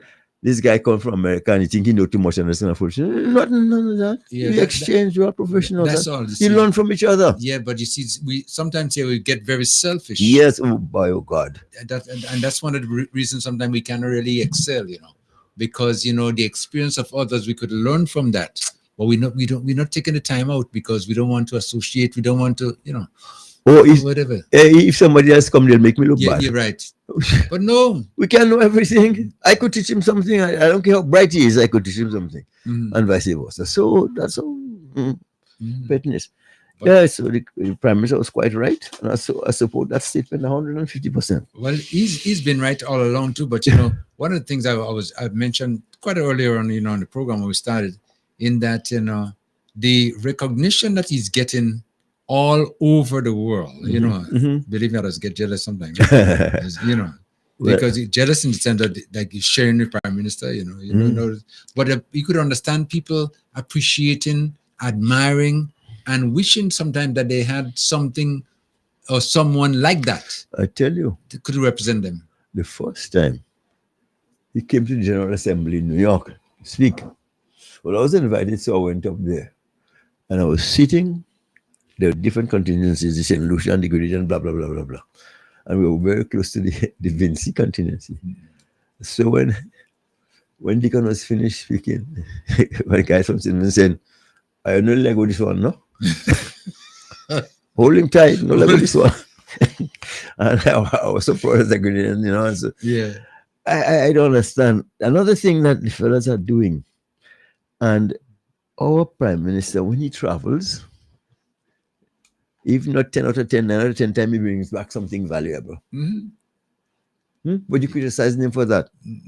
When it was your time, whenever he comes back, you know what he did, what he got. That's in the open. Doesn't always say, Yeah. You remember, the boy went to Switzerland. And you get him money. And when he come back, was a silk casket, no viewing. So the briefcase closed tight. No viewing, silk casket. Hold on a second. Vibes FM? Yes, good morning. Morning. How are you? Okay. Thank you. Yes, I didn't call a few things because I forgot and I wasn't home last week, Thursday. So I'm calling to say Happy New Year to every one of all you. Same to you, my love. What I'm saying is my condolences to my relatives and friends who died in Carriacou. The first one was Bryce's daughter. She died in Grenada. Yes. And I wanted to come in Carriacou. I could not come. And then Bonfield daughter died in America. I don't know if she buried us yet. But No. they are my relatives. And Bonfield daughter is my relative both ways. Her funeral is on Friday. Tomorrow. Yes. Hers is on Friday. Yeah, tomorrow. Tomorrow. Please come. And Solio. Yes, sir. Yes, ma'am. I know you related to your wife related to Bonfield daughter. But and Bonfield's wife, their first cousin. Yes. Yes. Oh, yeah. Well, you know, So sorry to hear that. You know, people dying every day. Bryce's daughter went on a walk and she just fell down and then, and that also. Yeah, boy. Yeah. Mhm. Yes. Yes. Well, yeah. I want to say, keep up all your good work and congratulations for you for thinking what you think about Peter David. It happened. Thank you. And I couldn't call because I wasn't home twice for the 2 Thursdays, and then today I forgot I was there and I said, oh my, I wonder if the program is still on, and I just put on the radio. Yeah. Okay. So, Okay. What happened? do all your good job, all you continue for this year, and I wish all you many more years to come to do all your good job.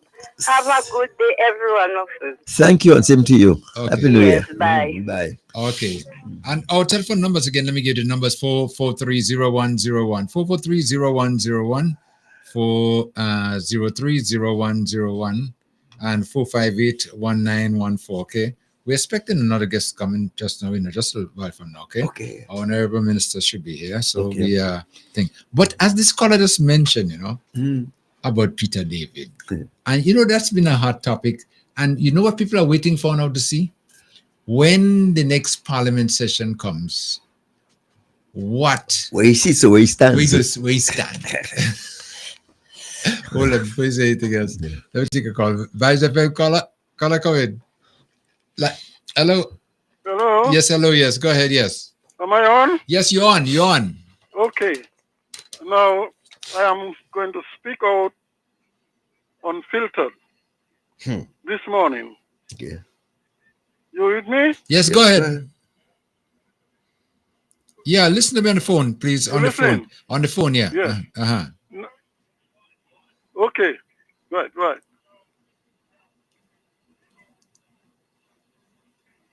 Caller? Yes. Yes, listen on the phone. Your radio is behind. Okay. Yeah, okay. Right. Yeah. Now, I want to congratulate Mr. What's his name? The one you had on Mr. Isaac this morning. Mr. Logan. Yes, they did very, very well. And I think it was Mr. Isaac you had on your program about 4 weeks ago. Yeah. Yes. Now, I was surprised for the number of things she said happening in Carriacou. Yes, because I was worried about my good friend Tevin, because NNP is saying that nothing happening in Carriacou. But I was surprised when Mr. Isaac mentioned the number of things that was happening, and that made me feel very good. Yeah. Okay. Now the NDC must realize that the next election is not just a walk in the park. They, in my view, should start the campaign from now. You there? Yes, we're listening to you. Go ahead. No, I'm getting a feedback, and I don't know. Your radio is too loud. Your radio is too from loud. now. Yeah. Those MPs who are not popular in the constituencies must start holding regular meetings with the people, especially the youth and senior citizens. They should hire buses to take the senior citizens to the seaside, the parks, and community centers. Get them involved in keep fit, dancing, sewing, cooking, etc. Some of them may be bored at sitting at home, so they need to be out. Okay? The MPs must also use their allowances, the 10,000 allowance, in my view, to provide some refreshment at these meetings. Get a kettle or something, tea bags, cups, spoons, biscuits, etc., because you cannot talk to people on an empty stomach. NDC is doing a lot of work, but according to the NNP is saying that NDC is doing nothing. We cannot underestimate the NNP. They are good at telling lies, and in my view, they are corrupt, they are spiteful, and they know all about victimization. And according to them, the leader itself, that's Diablo, he likes to use the slogan poor and vulnerable. NNP is a mentality we must not forget that they cannot change. They believe NDC is a one-term government, and they are working on that. Mr. David Andrew, in my view, must understand that he cannot solve everybody. I understand he's going about looking after the NNPs and not those in his constituency, the NDC. I hope this is not the case. NDC has been accused for a long time now of looking after the others, but not looking after their own. Don't forget, NNP don't change, and they are living if they are living in an old straw house and you give them a brand new house, they will still ignore the new house and remain in the straw house. That's the NNP mentality. Okay. Yeah. I want to stop there at the moment, and maybe next time I will continue more with what I have to say. Okay. All right? Okay. Have a pleasant day. All right, thank you. Thank so you. much. You Okay, too. thank you. Again, the telephone number is 443-0101, 443-0101, 403-0101, and 458-1914. Okay. Now we're just talking to Sodiyo about the next sitting of Parliament. I don't know when it's going to be taking place. I hope very soon. But like I said, there's a lot of anticipation in the air as to what the Parliament would look like when it comes to sitting. Who is going to be where? Representing, and who is not going to be there. Well, as far as I heard, is that the decision to resign from his party has been taken. It's a matter of executing. Now, what has not yet been solid is whether a new party will be formed or retirement in whole is going to take place. So, hold a second. Yeah. Caller, come Yes, in. good morning. Hello, yes. Good morning. Good afternoon. Afternoon, yes. Yeah. The last caller that called there, he doesn't come to meetings or anything. Anytime the NDC have any, meetings with people and talks and whatnot, they always have a refreshment for the guests after the meeting. So maybe he doesn't know because he doesn't come to meetings. They always have a refreshment that they give to the people that come to the meeting.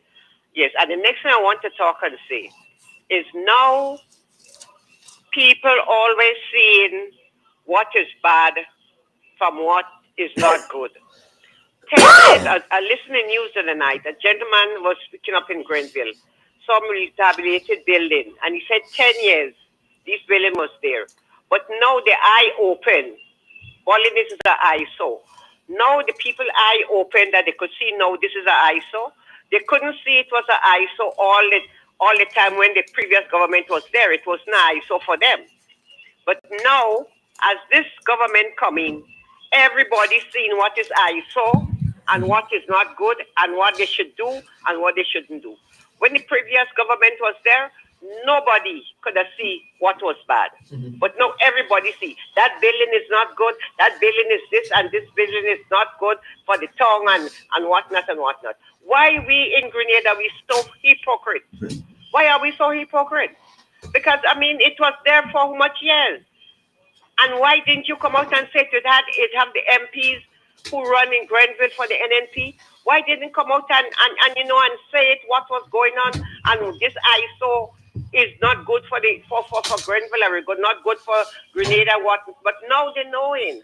I can't stand this hypocrisy with these people in Grenada. I cannot stand it.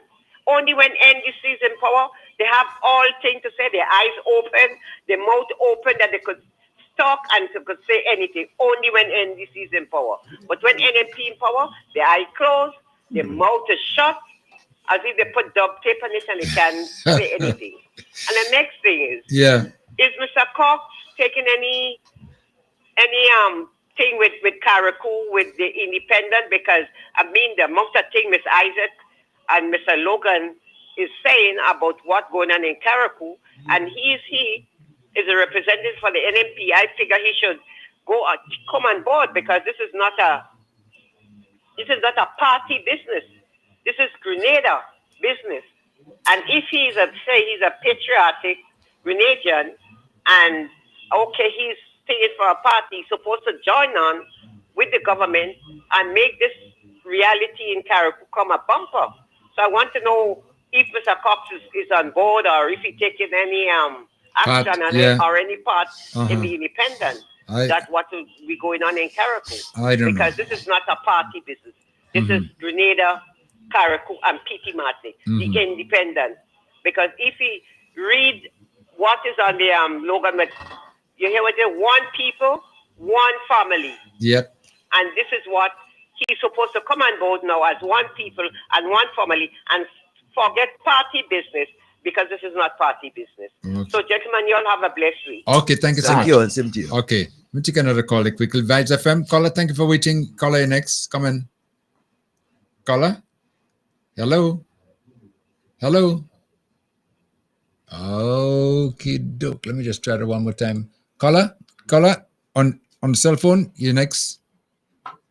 Okay, I don't think they're listening to us. Okay, so we'll have to just leave them aside there for now as we continue with the program right here. And to remind you, again, it's interactive. You can always call us 443-0101, 443-0101, 439, not 439, but 403-0101, 403-0101. Okay.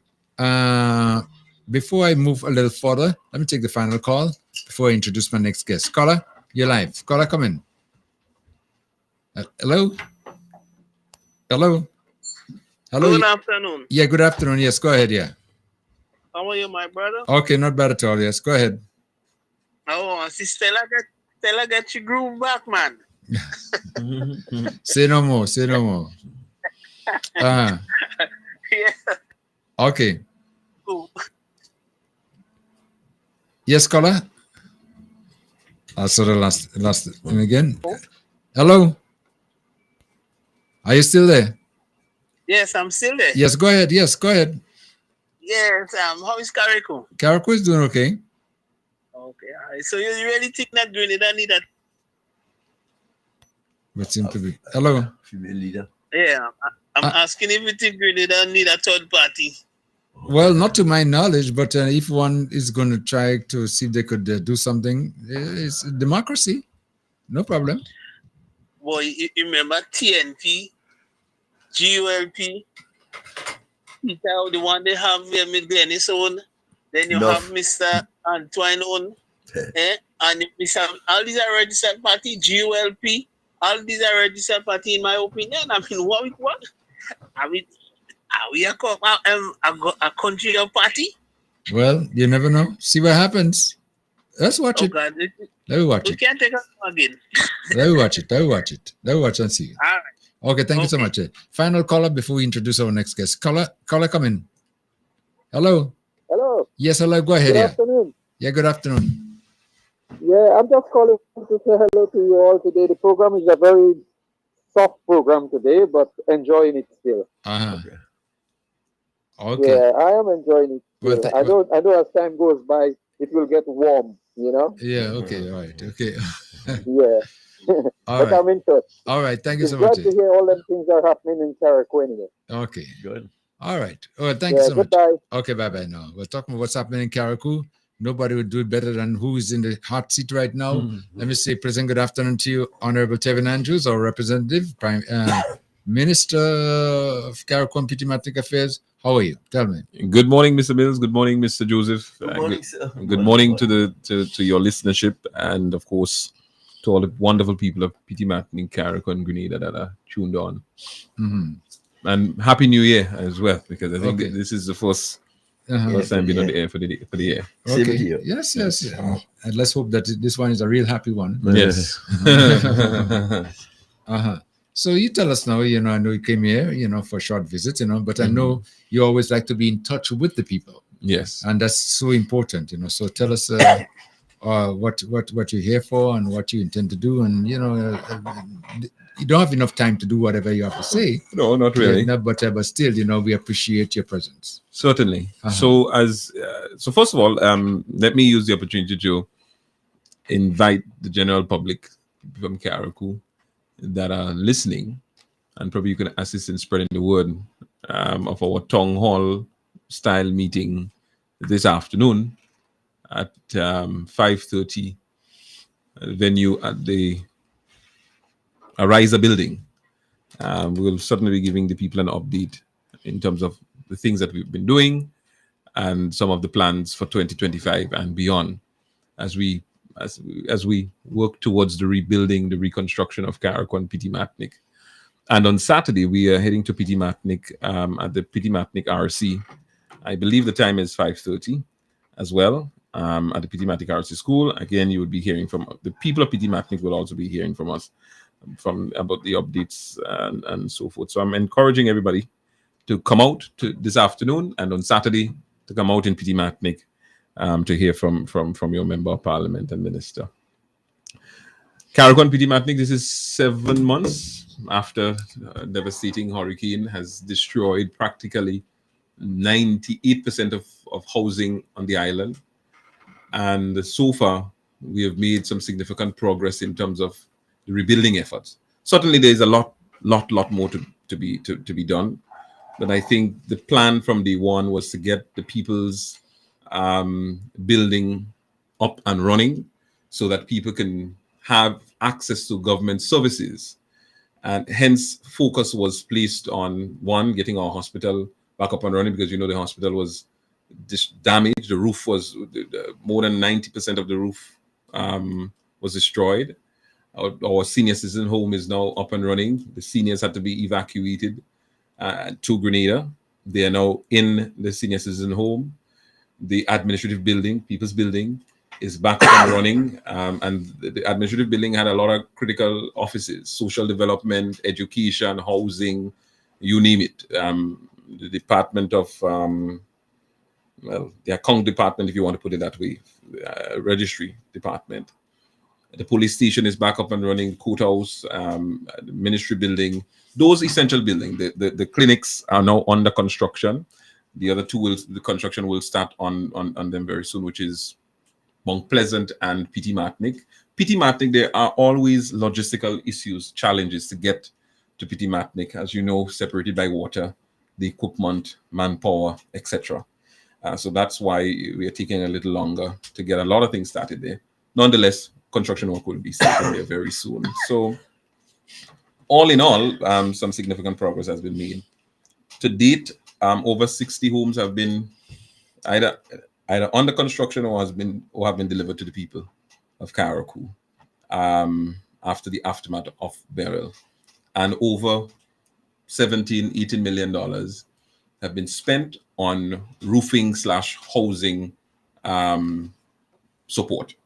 And if you were to take a look or step back a little and remember, go back to July 1st, or let's say July 2nd, and recall the amount of roofs or homes that did not have roofs, and fast forward to today, you would see significant progress. And a lot of it had to do with our support as a government. So apart from the housing, the building material support, the roofing support, we are also delivering on homes. and I'm happy with the progress we've made. As I said, there's still lots more progress and lots more things to do, but I think we are getting there. And in addition, we are still keeping with our mandate to the people. We're still building roads. We're still doing our little projects here and there. Like, for example, the Windward Fish Market. Although we are now behind schedule as a result of the hurricane and manpower shortage, work has recommenced, and the intention is by March, if not before, or certainly before Fisherman Birthday, we will be cutting ribbon at the brand new Windward Fishing Center, recently reconstructed by the NDC administration. The Bel Road, the work has recommenced on doing the 400 feet of road that had to be done just after, before burial. And on Monday, the top portion of Bel you would see work taking place there. So the digging up of the existing road will begin on Monday. So that's the top portion of Bel. Certainly we'll hear and see more about that as the time goes by. So the intention is that very soon, this year, the entire Bel Road will be completed, among all the other road projects that are taking place in Lacapere, in Prospect Hall, etc. that is taking place. More Build Back Better homes are on its way. There are some prefab homes that will be landing in Grenada, if not next week, the following week. And after that, some more will be landing in Grenada by the 3rd of February. And those prefab homes are meant for Petite Martinique and Carriacou. There are some logistical challenges that we realize we would have for Petite Martinique in particular, because of the terrain of Petite Martinique and the land issues in Petite Martinique. But nonetheless, after that, we intend to bring in some more sometime in March, February, March, and all of those will be specifically for Petite Martinique. There are some Build Back Better homes that are currently being built in Petite Martinique as well. And of course, manpower continues to be our challenge. We wish more homes could be built as we speak. But of course, the manpower challenge and the logistic challenge in Petite Martinique exists. But I believe with time, we'll get there. The data suggests that it's roughly 70, 78, 79. We could round it up to 80 homes that were completely destroyed, or partially destroyed, or destroyed in terms of category 4, which means they need a new home. And we are working towards getting that 80 plus homes to the people of Petite Martinique. And of course, the housing assistance, or the material assistance, continues to flow in Petite Martinique. The people up there are grateful for the support. A number of people use the opportunity to put back their roofs and to do the necessary repair with the support that they've been getting. So I'll pause here for now. I don't know if there's any question that you want to ask. Of course, the cleanup is Carriacou is now 98% cleaned up island-wide. I know that there's some work that needs to be done in the mangroves, in the mangrove areas. For example, Lawrence Mangrove, and in the Harvey Vale or Cheryl Bay Mangrove. There's some work that has to be done there, but that requires technical work because you can't go in with a bulldozer and bulldoze mangrove. But there are debris in those tight spots, and of course in the hilly areas. And a program will be launched very soon for the dry season to deal with those. Mm-hmm. Yeah. Let me ask you though, because this has been asking me, and people have been trying to find out, exactly what is the procedure in getting or acquiring one of these Build Back Better or maybe prefab homes? What is necessary? Well, there are several criteria. There is a form that has to be filled out, and that is currently being done. But really, the criteria has to be if you owned a home before. If you owned a home and you're now displaced, you will be given priority.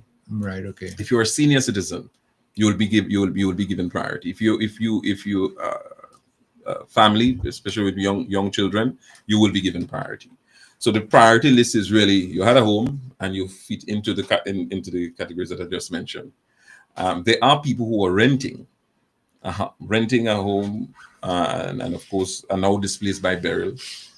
Why you wouldn't be given priority over those who owned a home before? But doesn't mean that you'll be left out. For the people who are renting, most likely they'll fall under a different category, which is the Build Back Project 500, which will be launched in either a month's time or a few weeks' time here in Carriacou. So we try to feeding everybody to ensure that they are taken care of. But really and truly, we're trying to take care of the people who owned their home before, and we're trying to ensure that our senior citizens who are affected the most, and I don't want to say women with children, but yes, women with children, family with parents with young children, they will be given the priority. Yes. Okay. And of course, it depends on your incomes, etc., etc., etc. So, in other words, in order to qualify or maybe to get more information, you need to go to and get one of the forms. Correct. And the forms the forms should be available at the resource center at the parliamentary office. I will try to ensure that it's widespread as possible. Yeah.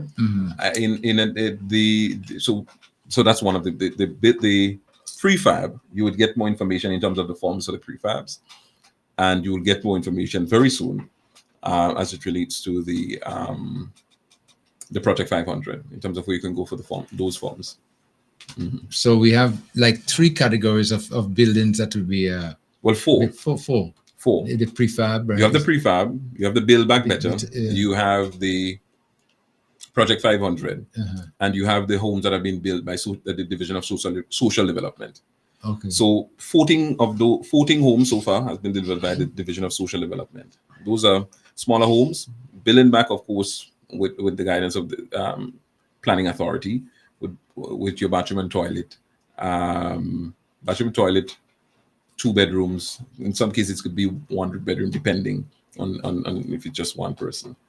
So yes, 14 of those have been delivered. And I know as we speak, there are a number of those being built throughout the length and breadth of the island.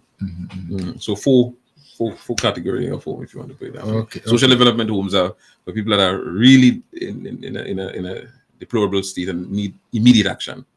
You can build those homes for them. The Build Back Better takes some time. The prefab, as you know, has to be manufactured, shipped, and then set up, and that's a process. Pertaining to land ownership now, is that an issue that has been considered? Or could be an issue. It's an issue, especially for Petite Martinique. It's an issue. It's one of our challenge. I know a lot of people saying, "Well, why are you not doing more in Petite Martinique?" Challenge of land ownership. So you might have been staying on the property, but the land belongs to family. So there's no one true owner in a sense. It's family land, family property, and that is posing a challenge because no one wants you to build back here and all sorts of different issues.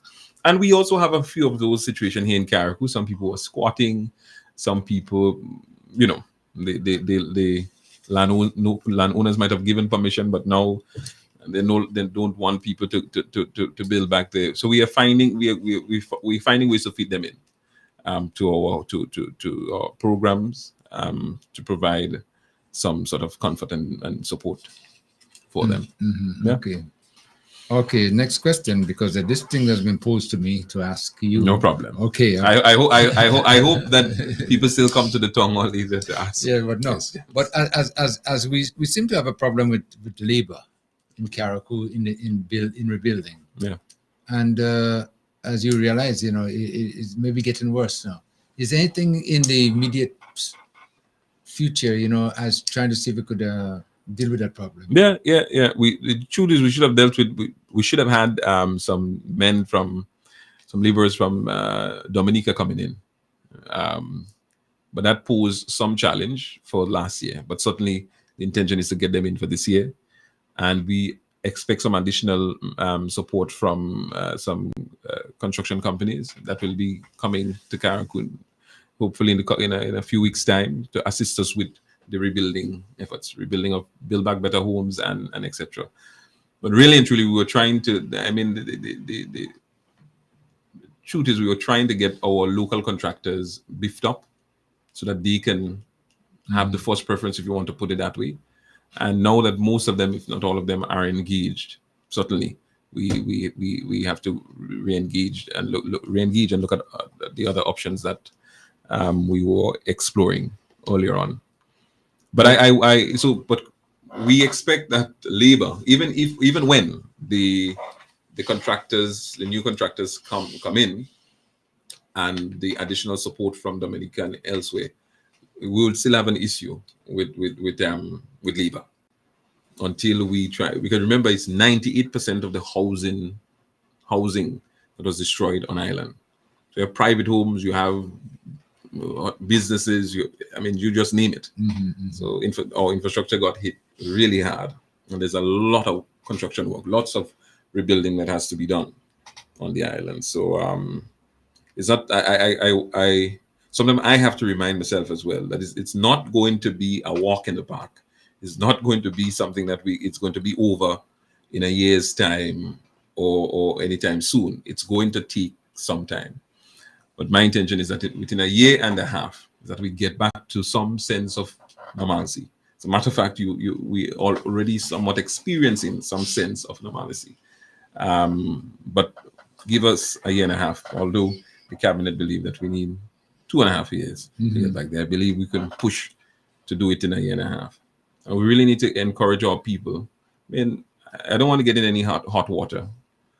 Because a lot of people say I don't have a filter on my mouth, but I believe in order for the reconstruction process and the rebuilding process to be speed up, all people have to get up.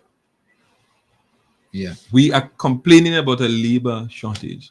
We still have so many young people, young men sitting by the side of the road drinking rum.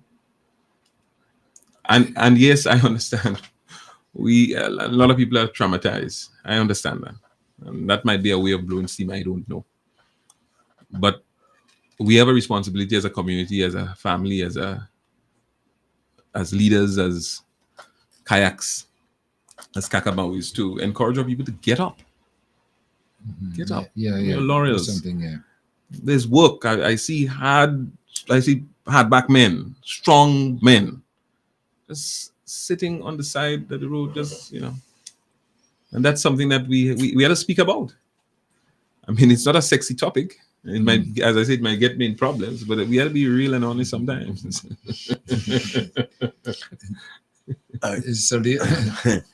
Well, it's been the loudest secret around for a long time. Yeah. And said that if we have to get by, we need to import labor. No way of getting around it.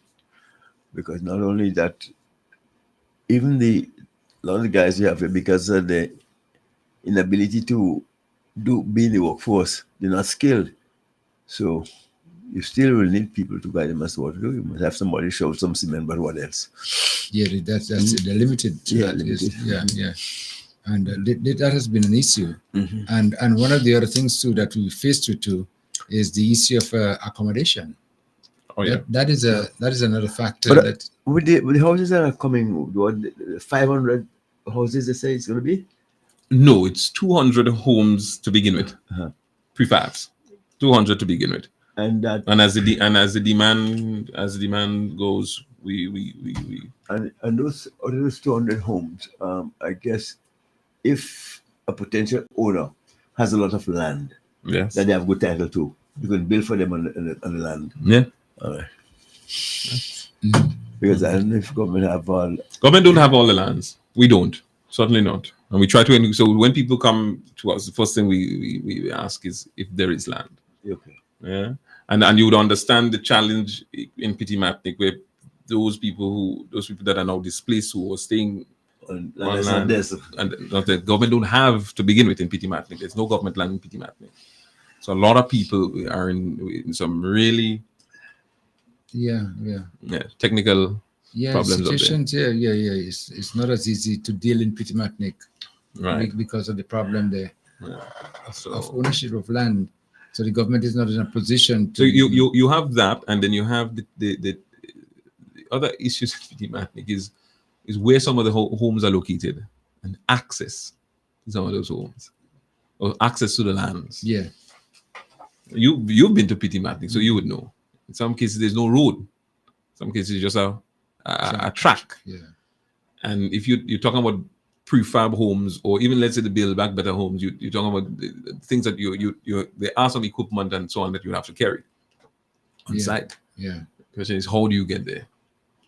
So there's, as I said, it's tricky. Yeah, it is. So we looking at it from the outside, you may say, well, them fellas and them wasting time. Why are they taking so long to, you know? But as I said, in some cases, it's really it's really technical issues. But as leaders, we are here to find solutions to problems, and that's what we are doing every day. So we had the folks from Happy Homes came. They looked at Petite Martinique, the situation. Petite Martinique got some drone shots. They got some they did some proper mapping of the island, and we are finding. We believe we have we believe that we'll be able to create a home that could be easily packaged and deliver on some of those plots, these hard to reach areas that wouldn't require too much of heavy equipment to get it to those areas. So fingers crossed, and of course those homes are hurricane resistant up to category 4. So again, that is something that has to be put out there. For the Dumfries area, I know a lot of people raise concerns and queries as to what is happening there. The homes are practically ready. I know that there might have been 1 or 2 issues where I think they're just installing the plumbing, but the homes are really and truly ready to go. Just the electricity. Now, Grand Lake, some of the trucks are down, and that's one of the reasons we didn't have electricity down there, because the truck had to go down to plant the poles. But thankfully, the poles were planted yesterday. So between yesterday to the rest of the week, we'll see what happens for them in terms of them running the lines to the home, so that the people who got those homes will have access to their homes. But myself and Minister Delma Thomas visited that site yesterday, and I was blown away by the homes. I visited one of the houses, and I was saying, I told him, I said, it comes fully furnished and so on, but I think that the resident bought this and bought that, and one of the recipients said, no, we didn't buy anything. All of this came with the house. with the house. I was shocked. Down to the blind and pillowcase, yes, and the, how you call it? Did you put on the floor? The rugs, everything comes with it. that was lovely explained. That is everything. Yeah, just a matter of take you can and go in. And go in, yeah. Walk at the close. I know. So and then they build back better. The first 5, which we'll be handing over very soon, will also come fully furnished. So that's something. So question in particular, those 27 who might have come, I think, from hands that serve. Hand that serve. Are they fully occupied or? Yes, fully occupied. The ones that are not fully occupied is, as I said, it's Dumfries. It's not fully occupied. There's 10 in Dumfries. Okay. Out of 27, 10 was placed in Dumfries. Okay. So some of these people didn't have lands or come to this place or what have you. So those 10s are not occupied as we speak. Now that I explained, the issue was electricity. Yeah. Remember, it's a new development, it's a new site. Right, yeah. So the poles and so on were not planted, and because Grenelec trucks are down, not working, Grenelec had to send up one of theirs from Grenada. So it came up recently. I believe it came up on Monday or Tuesday, and yesterday they planted the poles. So most likely the wiring and so on will start, if not today, hopefully tomorrow. And those areas there with no electricity, the plumbing is already installed. Plumbing is done. On site. As I said, there were 1 or 2 houses that didn't have plumbing, but the plumber left there late last night, doing putting all the necessary fittings and so on. The new houses that are coming, are they operating the same principle as, say, the prefab that came from Trinidad? That the foundation have been prepared and it's just that's correct. So the foundation work should be starting very soon. So that was we gave the green light. We got the final if you want to design for the foundations. So the foundation should be starting very soon. Again, manpower is a challenge, but we're working with what we have for now. I think in all that's coming, I believe it's 20 that's coming.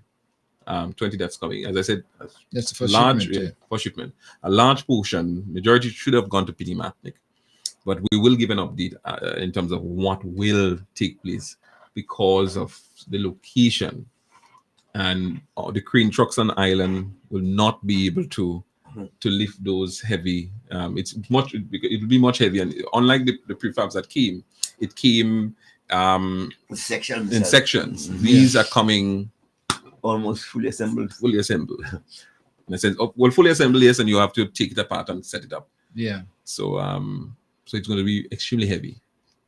So you have to bring up the equipment. Yeah. And then the question is, bringing up the equipment here is fine.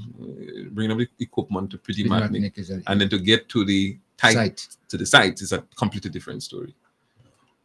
Yeah. So I'm saying this now. So a lot of people will be hearing it for the first time. But as I said, Happy Homes is aware, and they've started. They've completed the design for the new set that is going to come for Petite Martinique, which is much lighter, same durability in terms of hurricane standard, but it's much easier to access some of the hard-to-reach areas. So as you're saying, there are a lot of adjustments have to be made as you move forward. Plenty. Because you know the situation in each and every area is not the same. It's not the same. It's not the same. Mm-hmm. And you know, when you have that kind of situation, the coordination is so very important. Mm-hmm. If you could have a backup, if you will, of houses coming here and no place to put them, and no place to erect them, no place to store them. That's correct. Let me just pause for the calls and just take a telephone call. Vibes FM caller, you live? Caller, come in. Oh, hi, good afternoon. It's me again. Yeah. I'm just listening to my honorable minister, and I've heard him mentioning about the equipment that is given to the prefab houses. Do you know it have some really ungrateful people in this place? You know what they're saying? They are saying that they get something and they didn't get a fridge. They didn't get a fridge. Now for which? And I thought to myself, how ungrateful can people get? They get curtains, they get linens, they get all sorts of things that I need. They get it free, and they're saying they didn't get a fridge. So I said I have to bring it up to my honorable minister to please tell them to send fridges. But I believe that is all I have to say. All right, thank you. I'll keep listening. Okay, but probably is it that probably things like refrigerators are here, but they weren't placed in the individual houses? No, I believe it came with refrigerators. I could always. No, that was a given, of course. Yeah. We should have So I need to. But I haven't heard the complaint, so I'm not sure. I'm not sure. I know one of the complaints that we give them all that and steps was an issues, but we managed to build some steps. Yeah, but you talk about that, but I heard one complaint from one person who said that they were given a house, and the complaint was that they got a fridge. They did get a fridge. But the problem was that the fridge didn't have no groceries, no nothing. I said, are you serious? Well, I remember I said, are you serious about this? Yes. Put the thing empty when they open the fridge empty. I believe it's a state of shock. They don't believe that they've been given something like that, and they just want to talk. I don't think they're genuine in the speech. Just been funny. I'll crack a joke too fast. Yeah. But so far, quite a number of houses it's going to be staying in Carriacou. Like you mentioned, possible, but about 200 maybe. 200. That's two. Take in mind, 200 of the prefab. You have 27 that were donated by the Hands That Serve, and as we speak, there is 30, 29, 30. Build Back Better homes that are under construction or finished. Right. 30. Yeah. Some of them just getting off the ground, but it's 30 so far. The intention is that we're going to try and, we managed, as I said, for ending of last year to do 60 something, but it's sectionized. Prefabs, Build Back Better, social development. Okay. But for the Build Back, it's roughly, I believe it's 30 by today. It should be 30. And as we get more contractors, and as they wind down with one, they start another. So you have some contractors are doing 3, some contractors doing 2, like that. Wow. And there are some changes to the Build Back Better in the sense that we're now going to try using blocks instead of the wood. To see how fast that will go. So we're tweaking as we go along. Okay. As we go along. So you mean in the Build Back Better, there was supposed to be wood between the columns. That's what you're speaking That's about? correct. But now we're doing it. The new sets that are being done, we're just blocking it up. Block it up, yeah. Instead of using the wood. Okay. To see if that process is going to be faster, because one of the challenges we had, there's a serious shortage of wood, one, and of course the time it takes to put everything in place. I didn't realize it was so technical work to put it in place. It takes time. It takes time. Yes, it takes some time. The blocks might be a little bit faster. As I said. So as I say, we're just tweaking it to see which one works out to be the fastest way. Keeping, of course, the structural integrity and everything intact, not changing with the sturdiness, the strength of the house. So as far as the Build Back Better we're talking about, the government is actually building from scratch, putting all the material and so on and so forth. From scratch. And what size, what capacity, the different capacities now, 1 bedroom, 2 bedroom, 3 bedroom, or two bedroom up. So two to three bedrooms, homes that are built. Mainly you try to target families. Yeah. Because I'm just thinking about the envelope, even though the envelope is out of masonry, and then you have subdivisions, you have partitions and so on and so forth in the Build Back Better too. So you may have that exterior the envelope of the house that say 6-inch blocks for that matter, and separating bedrooms. Oh, that will go in concrete. Concrete. How do you call it? Concrete blocks. Not concrete blocks, concrete. Oh, concrete board. Concrete board. That was on the board. Okay, yeah. Or sheetrock or something of that sort. Not block inside. No block inside. Just blocking the outside. Yes. Okay. Oh, okay. Well, but that sounds pretty good there. But one of the things that we've been talked about, and people are getting a little bit impatient, is that burial just passed about 7 months ago, but it seemed like a long time. It seems even to me sometimes. My colleagues on Monday, my colleagues had to remind me, Minister, it's 7 months. Take it easy. It's 7 months. But yes, and if you honestly, if you just step back, yes, there is a lot to be done. Lot more to be done, but just step back and think about all the schools that were impacted and they're now open. And if we look at Mount Pleasant School, the work that is taking place there now, because remember the roof go already, work taking place there now. Dover, Minister for Education, well, he's currently in Petite Martinique, he and his team.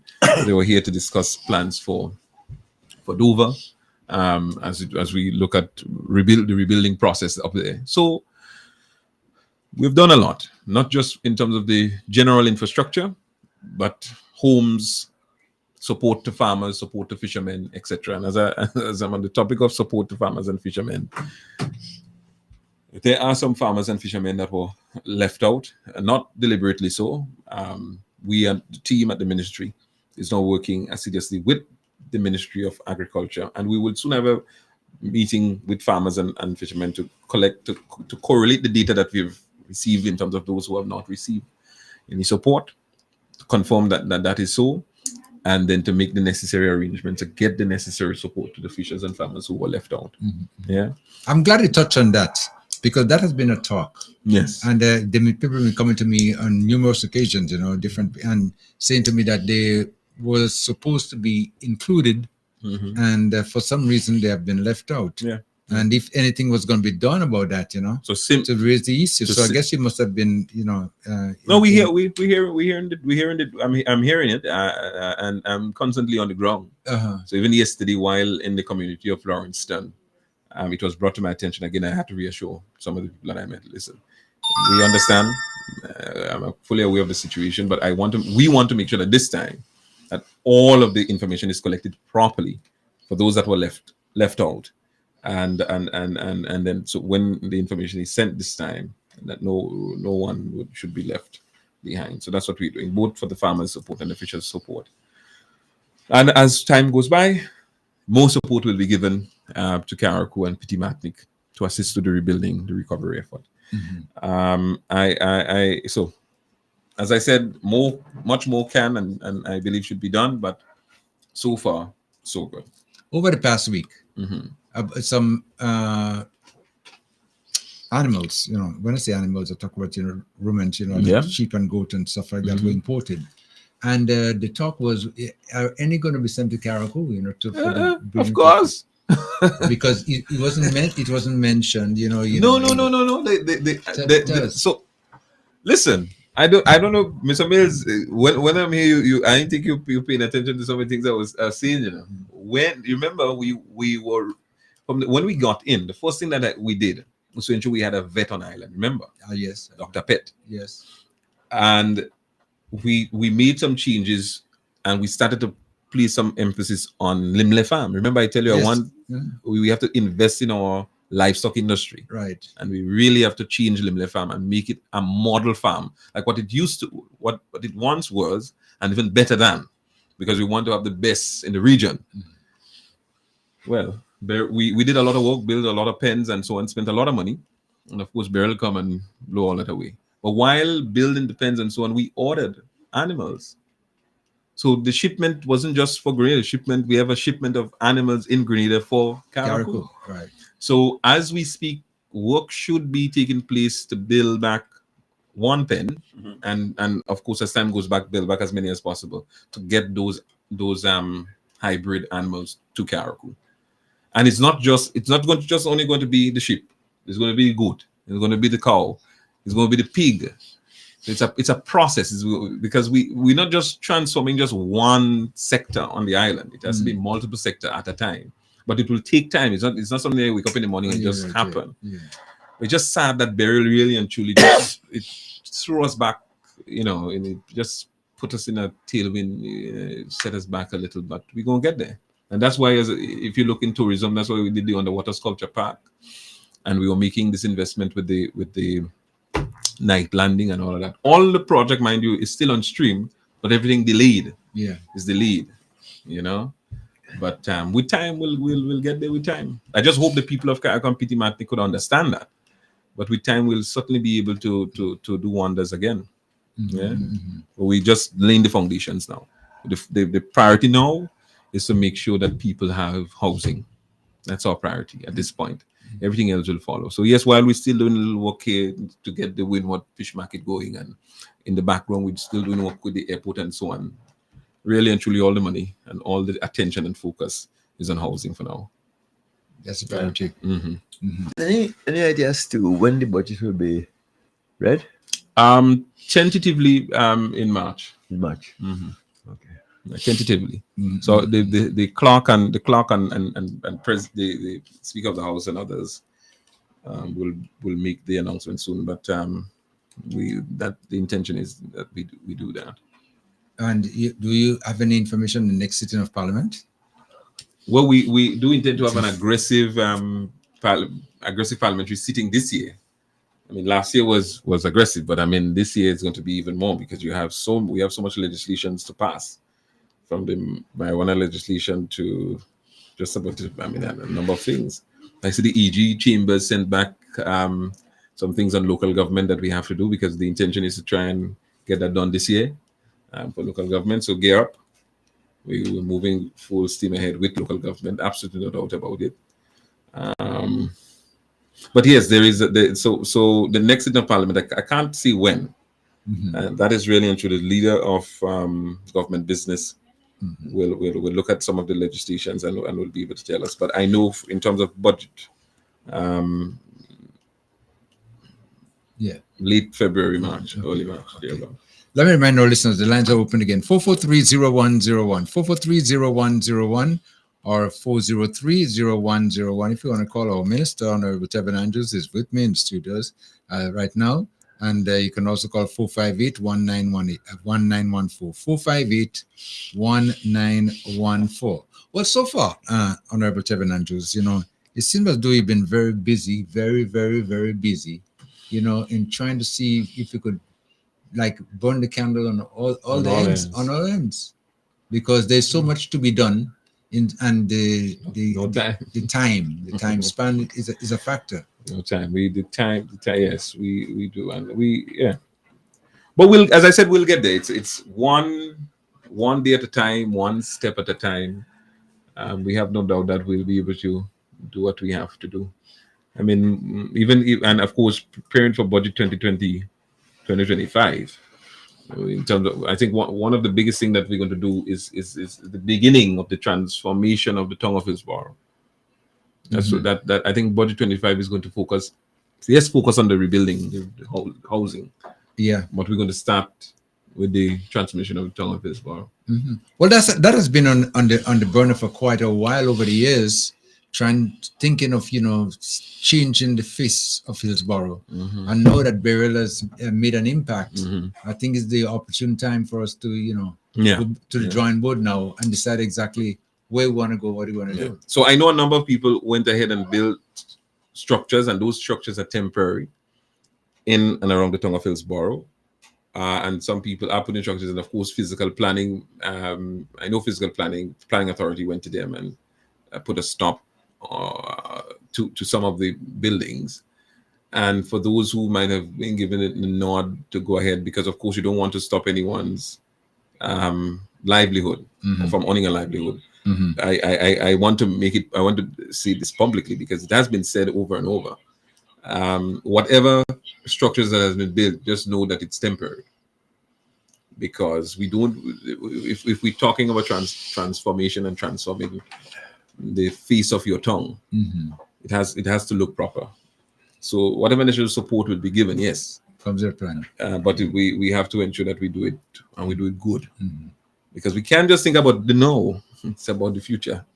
And it's about the future, taking into consideration how Carriacou would look in 5, 10, 15 years with the new Jetty, with your new police station, with your new bus terminals, your all of those, your new market, all of that. You have to start putting all these in place. And even some areas that didn't have sidewalks before, we have to put sidewalks.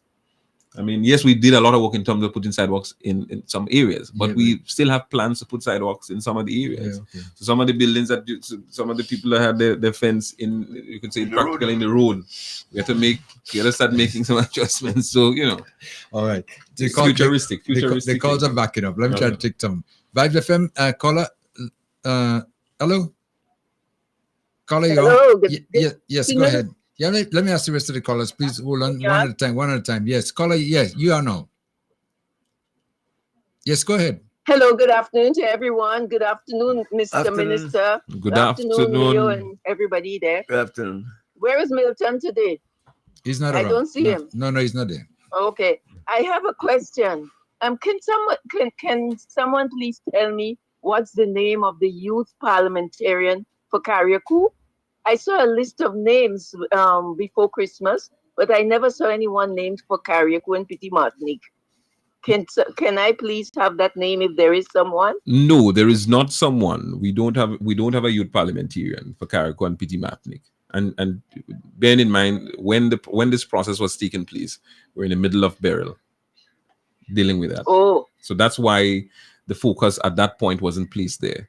However, arrangements are being made to factor in someone and get the process started on island.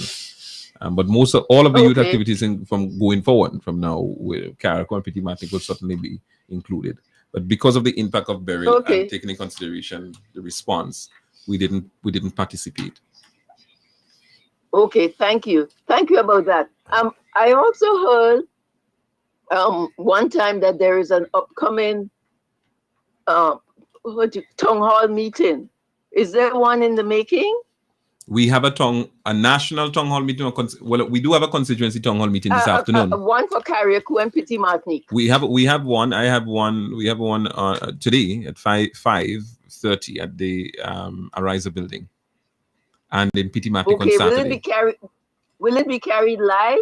I believe yes. It should be carried live. I believe that yes. So yes. Oh, I lost you. Yes, the intention is that it's carried live. Okay, then. Thank you. Those are my two questions. Thank you. Okay. Have a good day. Nice hearing your voice. Thank you. Yes. Thank you. Nice hearing you all too. Okay then. Bye bye. Next caller. Thank you for waiting. Caller, your next caller. Okay. Yes. Good morning. Good morning, Kim the King. Good morning to your panel. Yeah. Good morning. Yeah, this is a question.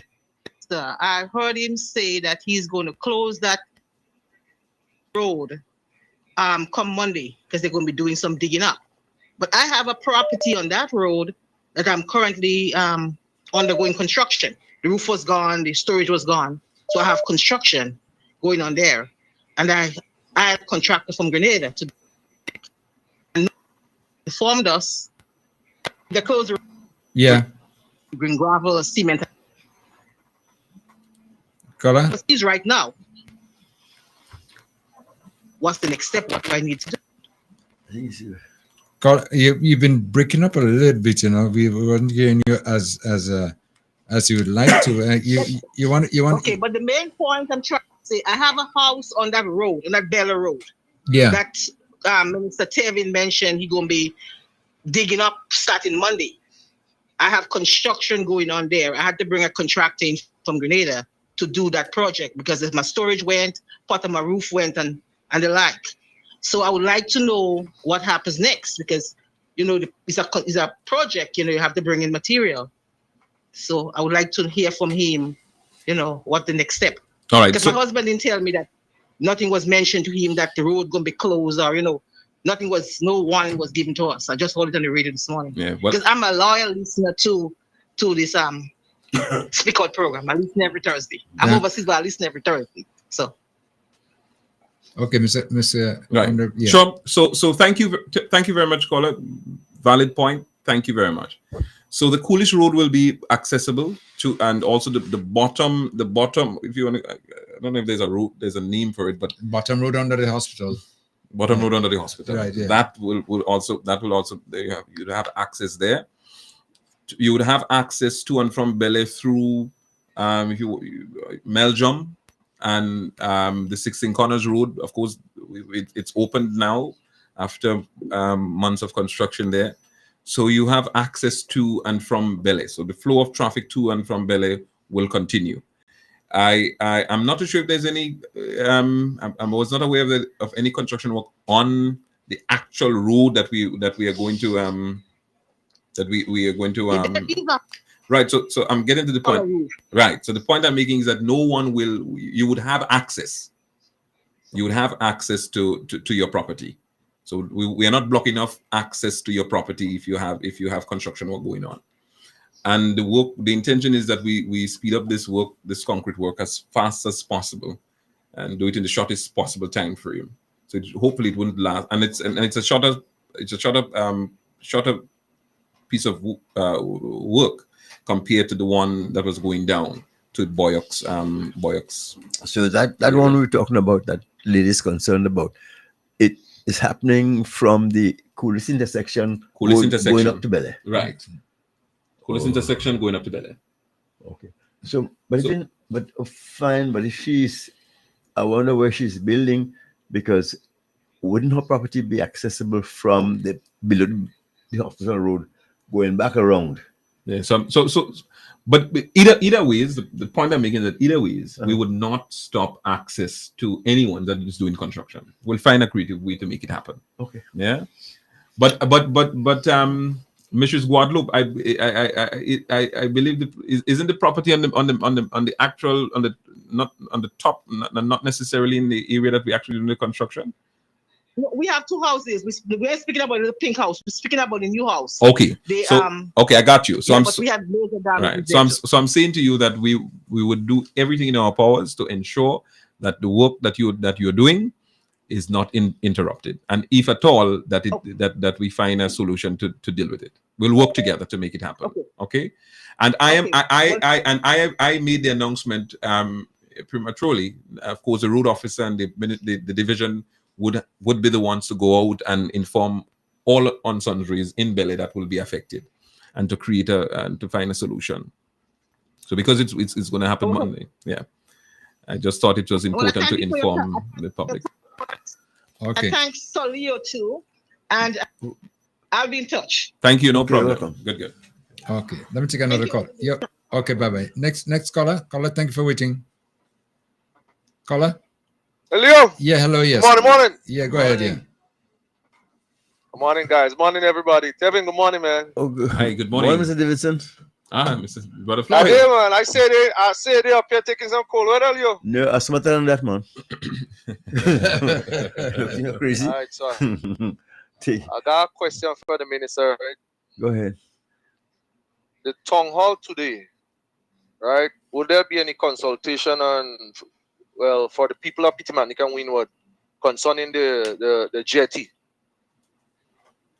When you say consultation, the Windward jetty. is any you could is there any particular question you want to ask and I could answer it? Yeah, well, there's a lot of like suggestion people would want to like know or make for when coming to that. Oh, suggestions. Oh, so what I can, because the prototype you put out, there's just a prototype, right? Because you have railing on one side of the jetty, one side open. There's not really how it's gonna be, right? Well, I agree with you, but you did say that it's a prototype, right? Yeah. So it's just a prototype. So would there be any like meeting with the Windward people and the Petite people to what I think, like to give an input or no? Well, I'm sure that could be done with the contractors and the team. I have no difficulties there. My thing is to ensure that we get the jetty done in the shortest possible time frame. The intention was that we should have started construction sometime in late December. That did not happen. The plan is to ensure that happens hopefully before the ending of this month. I know that all I's have been crossed and I mean all T's have been crossed and I's have been dotted. And I spoke to the Ministry of Infrastructure up to yesterday, and they have basically given the green light. So I know from there it's basically meeting with the contractors to give them the green light to start the process. So if you're suggesting that the contractors meet with the residents so that we can have a conversation, I have absolutely no difficulties. So when construction starting on that? Well, the intention is as soon as possible. Yeah, so as soon as the Ministry of Infrastructure meets with the contractors, hopefully it will be this week. I'm hoping, and I'll push for that. Then, I would think that's what I'm thinking, because I would think they have a meeting with Petite and Windward people as to I'm sure what's going to take place, or even the construction company who and because take for example, in the next 20 years, let's say, I'm pretty sure somebody would want to bring in a ferry where you could transport cars, trucks, bus, equipment between Windward and Petite. So you would have to build something to cater for that 20 years down the road. You know what I mean? No, but I'm sure. Yeah, but that's the intention. The intention is that the jetty that you build, the jetty that we're building, we would be able to drive on it. So it's not the same. Yeah, but drive like only cars or like drive like heavy equipment? No, you'll be able to drive heavy equipment on it. Nah, man, Floyd, it's Steven you're speaking to, you know. We wouldn't. That's why I'm asking the question, because we. No, but I kind of surprised you asking me that because I kind of surprised you think we would put back something that is not futuristic. No, but what I said, we know he ain't nothing. That's why we had to ask. Well, I understand and I appreciate that. So that's the whole reason we are asking. I understand. So probably I have to take some flagging for that. But the intention. So I agree with you in terms of probably having the consultation to update you in terms of what we're doing and probably get your input as well. So thank you very much for that, Floyd. But certainly the building the building of anything that we're doing now, it's futuristic thinking. It's not for the now. And anything that we do that is not futuristic, it has to be temporary. And I try not to do too much temporary nothing, because temporary does turn sometimes to permanence. Because here next thing, right? A lot of them man does come down from Petite with a little boat. Yeah. You would need a little police to figure out like, all right, with a tying all this little boat. Plus, launching of like speedboats in Windward, would you have like a ramp and like all them kind of questions we have? Well, the launching of the speedboat and so on, that is more across by the fish market area. So we'll design that for that area. But in terms of the other aspects and so on, certainly the jetty would take in consideration the smaller crafts where you would be able to tie up your boat and so on, and probably a dinghy dock and so on. So those things, because the company is doing, I can't remember the name off my head, but they have experience in building jetties. So wealth of experience. They have, it wouldn't be their first. I see. Yeah. Floyd, Yes, sir. Are you concerned about the draft? Yeah, In because Jetty about the area. depth, the draft, everything. Correct, Yeah. correct, Yeah. correct. Plus, you know what's the next thing too? Uh-huh. Lighting. We know no lighting on No, man, that's those reefing. We know it. well, of course, yes. You have one. It's easy to put back a beacon, a blinker at the end of the reef. You know when you come from Petite, Right, you mean yes, by the pass. yes, by pass. That's Right. this So you have, works. yeah, you would have to put like at least two or three of them, and Yeah. you know, like that is some of the Navigation questions light we he's have. talking about? Yeah. Okay. Okay. Those are mine. Okay. Those are mine. All right, Colin. Yeah. But why don't you submit something in writing? You know, you could sit around and if even though you're not there for a meeting, you could throw in your idea. And something Exactly, might be yeah, taken into that's what I consideration. say. So I'll get pen to paper and But Floyd does always give ideas and us take it. So Floyd. But I understand I understand. So but your point is valid, Floyd, and I appreciate it very much. And you're a win-win man. Next thing You're a win-win man, and you want to watch Tevin, this. we need a push. We need a push to bring back the regatta, man. You know, bring back a lot of people want to come back home and experience that again. So Well, hopefully there is a push. Festival. We would certainly have all the support from me and from the government ministry. We had a long chat on previous Monday about regatta in Carriacou and with the date. I think something the Mondays won't be a holiday or something of that sort. And they put out we put out something and we explained that it has to happen because we need to protect that date for regatta and for other activities that are happening elsewhere. But certainly the support will be there. You have to speak to Mr. Joseph and the board. Yes, because the promise Leo a ride on a fast sailing boat once for once and for all. So I ain't getting involved in you and Mr. Joseph. I ain't getting involved in that. I hope you're talking about your Conte vote. Anyway, let me not take up all the time. All right, okay. Later. All right, thank you so much. Okay, next line, caller, thank you for waiting. Come in. Caller? Hello? Hello? Yeah, hello, Kim? Yes, go ahead, yeah. Okay. What's up, man? It's a line now. I was waiting. Okay. All right. Anyway, happy New Year to you guys. I mean, I spoke to you guys since last year, right? Yes, my first time for the year. So happy New Year, Mr. Leo. Thank you, sir. The MP, and also Kim the King. Yeah, right. Thank you. I saw last weekend, Kim, you get an award, and I want to say congratulations also. You really deserve, you know? Yeah. Thank you. Anything come you and Mr. Leo way, I think you guys really deserve it, you know? Thank you. Yeah. Thank you. Anyway, it's nice to see the MP sit down, man. How you doing? I'm here, my brother. How are you doing? Oh, not so bad. Well, you know, in New York City, you know what's going on. So maybe me and you need to trade place. I ain't envy you at all. And I heard a gentleman made a statement that Leo should be up here for the call, and I know I hear Leo say very smart, so I got to start following Leo now, man. All right, okay. Go ahead, Leo. I am saying my rule of thumb is that anytime the temperature drops below my age, Carriacou, here I come. That's a good one. You've been Carriacou for a long time. Yeah, man. Yeah. Well, what I'm going to say to that, you and Kim been up here for years, and I didn't know what the situation. I beat it, so I guess you guys just like the first now. Okay. All right. Anyway, I have a couple of questions for the MP. MP, some of my questions go based on a program I listened to on Cell Phone Gate with Mr. Cox. And he made a couple of statements, and then I would like you to clarify it, you know, because, you know, a lot of people are asking me what's going on in Carriacou, and, sure, you know, and then I would like you to clarify certain things. Sure. All right. The first thing that I wanted to clarify, he was talking about like the PS was moved to Grenada, and he said during that time they wanted to move the PS, and there was a lot of noise making about why they're moving the PS and whatever.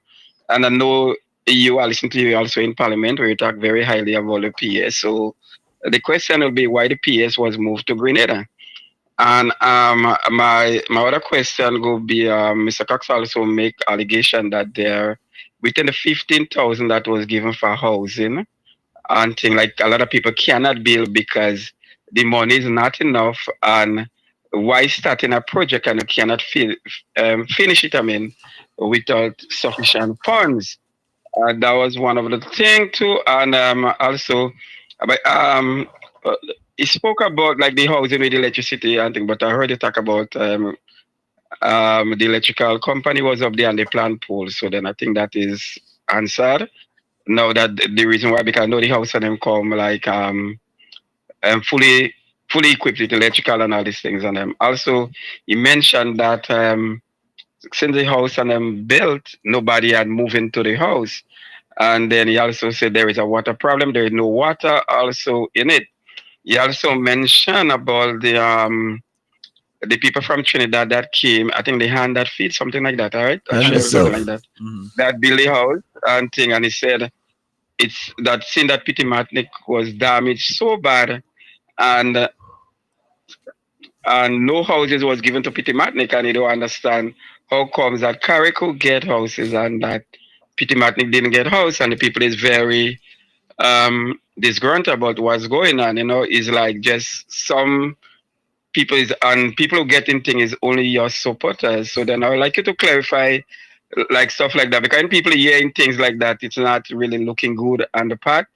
So then I would like you, and then another accusation that he make again, I would like you to speak about it, about with the cleanup. You see you guys just moving from one area to the other with the cleanup thing, just dumping it still, and no playing field can be used. And then he also make an accusation about $1 million been missing, and people been talking about it, and I have to do something with the cleanup. So then I would like you to just see if you could answer all these things and then let me put them to bed. You understand what I'm saying? Well, you need to you will need to stay on the line so that you have to remind me. I didn't take a note of. I took a mental note of some, but you have to forgive me. So we could stay on line. Go ahead. Yeah, so stay on line while you want. So I heard the allegation about the $1 million missing. So that's rubbish. So I'm rubbish in the statement. And I'm he's smart because he said it is alleged. He should have, if he has information, then bring the information. But typical politics, so trying to create propaganda. So there's no allegations. Sorry, there's no facts. There's no missing $1 million. The government system is designed in such a way that in the event that those things, that corruption or anything of that level happens, that you can easily identify it, and there are protocols and systems in place to deal with that. So I'm rubbishing Mr. Cox's statement, and he knows better. Now, he might know of what they used to practice when they were in government, but this suddenly happening under this administration. So that's number one.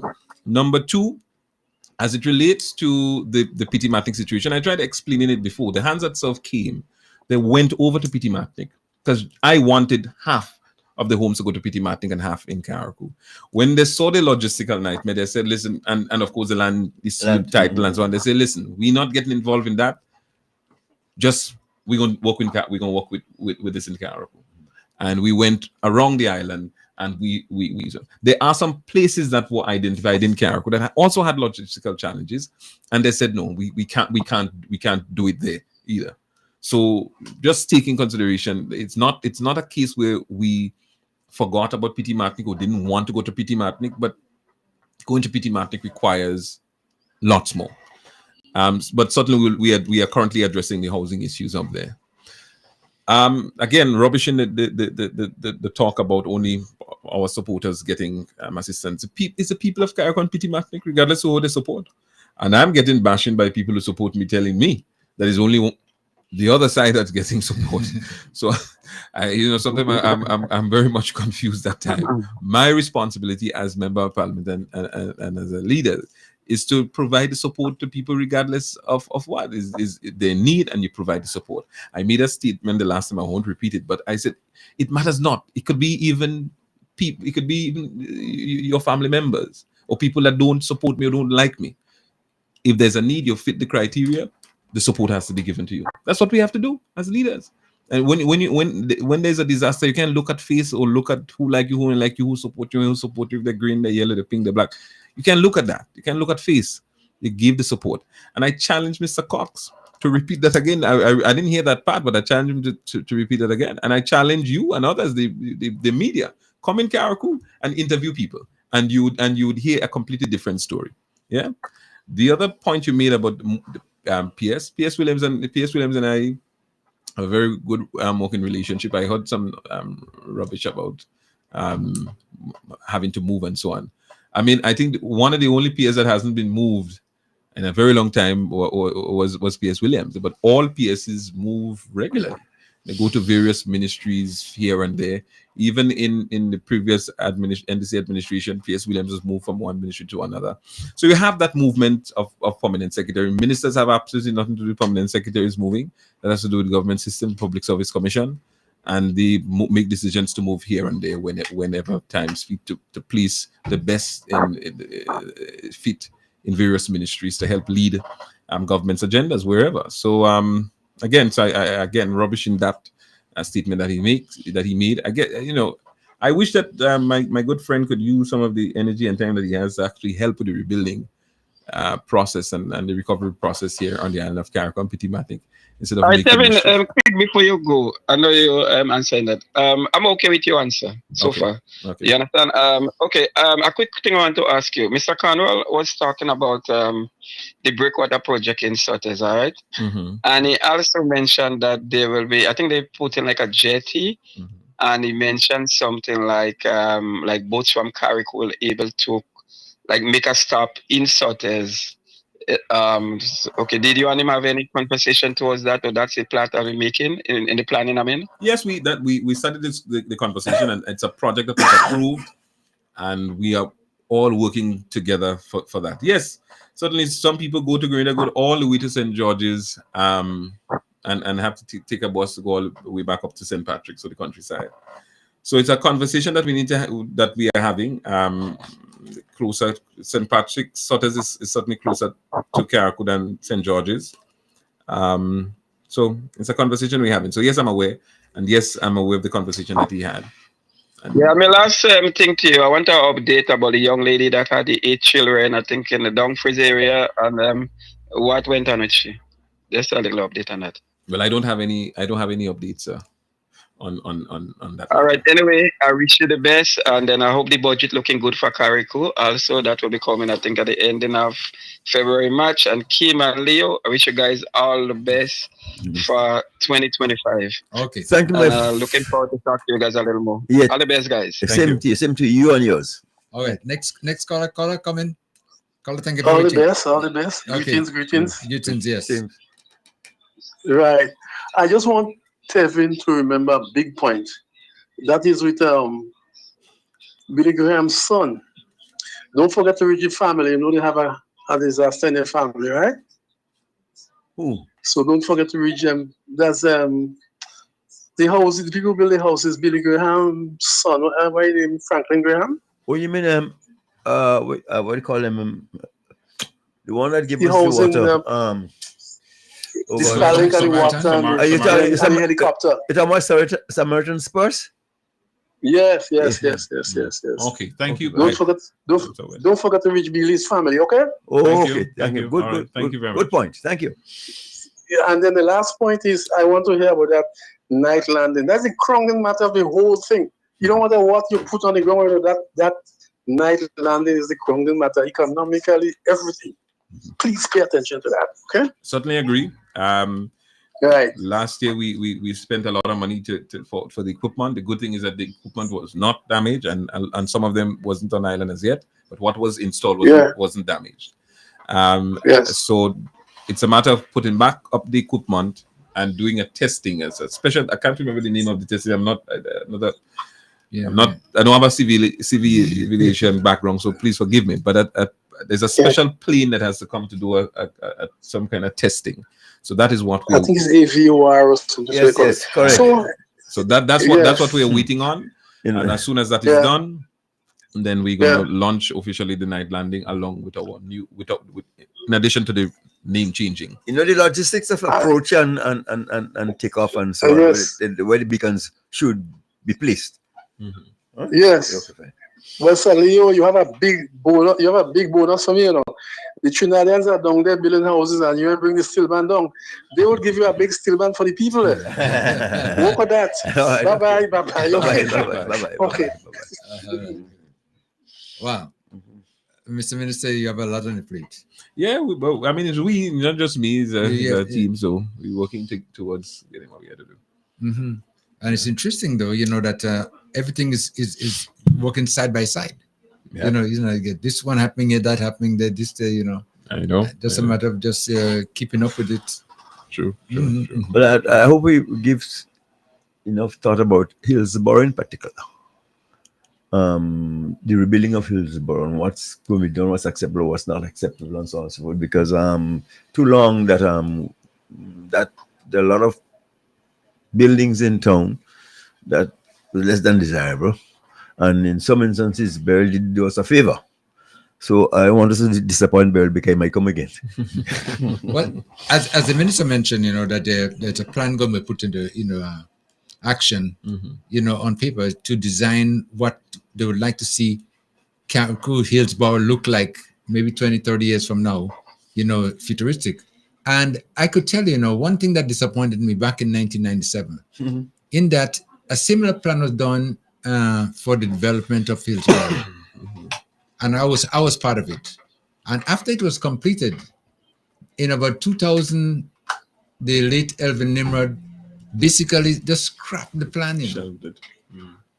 Well, that was that's when you remember when they moved the market, and I was very, very annoyed about that because it was put in there. So much work went into that as what we would like to see happen in the town of Hillsborough for the next 20 to 25 years. As of now, the only thing Bear didn't take totally, and the Jupa should, the rest of the Jupa should go to.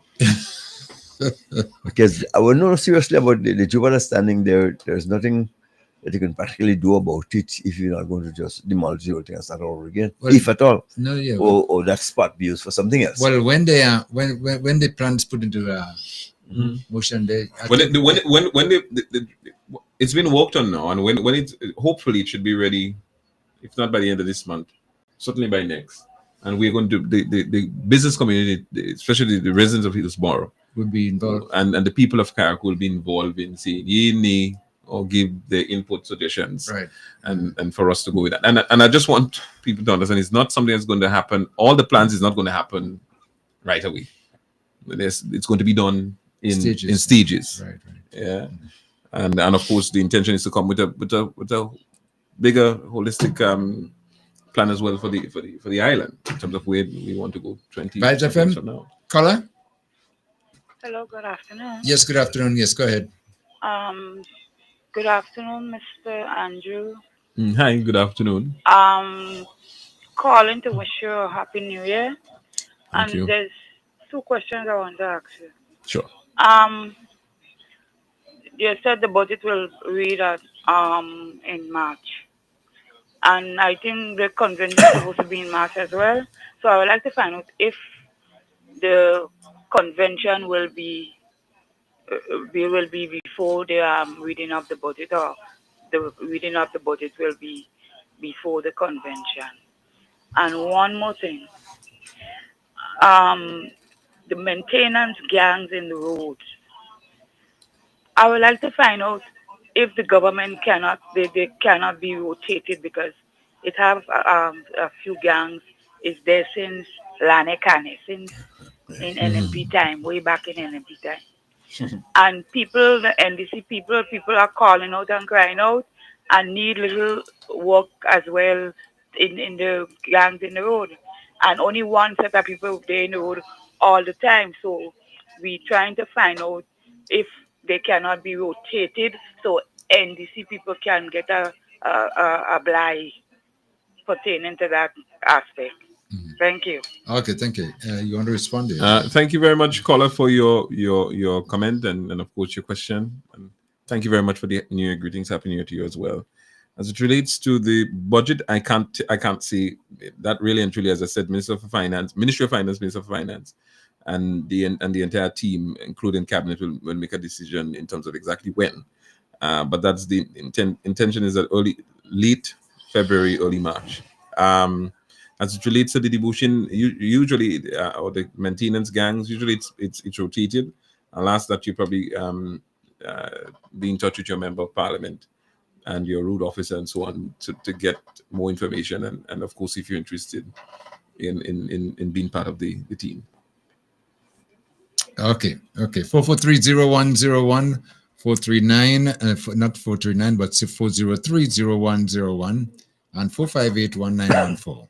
I realize, Mr. Minister, you came in here for a short visit. Yes. And kind of without permission, No, that's fine. But I don't want to stay too long, because I hope I want people to come to the meeting later on and to so that we could take a deeper dive into some of the things and can ask even more questions and get more answers. Yeah, well, one of the things too, I know that people would be facilitated, in a meeting, and that transportation is provided, for them to go to the meeting. The buses would be going around, picking up people in different communities. I'm not sure, but I believe that the office might have done that. As a matter of fact, the schedule was sent to me this morning. Okay. So that's why I could talk of that. Okay, so great. that's my time to talk. Okay. Yeah.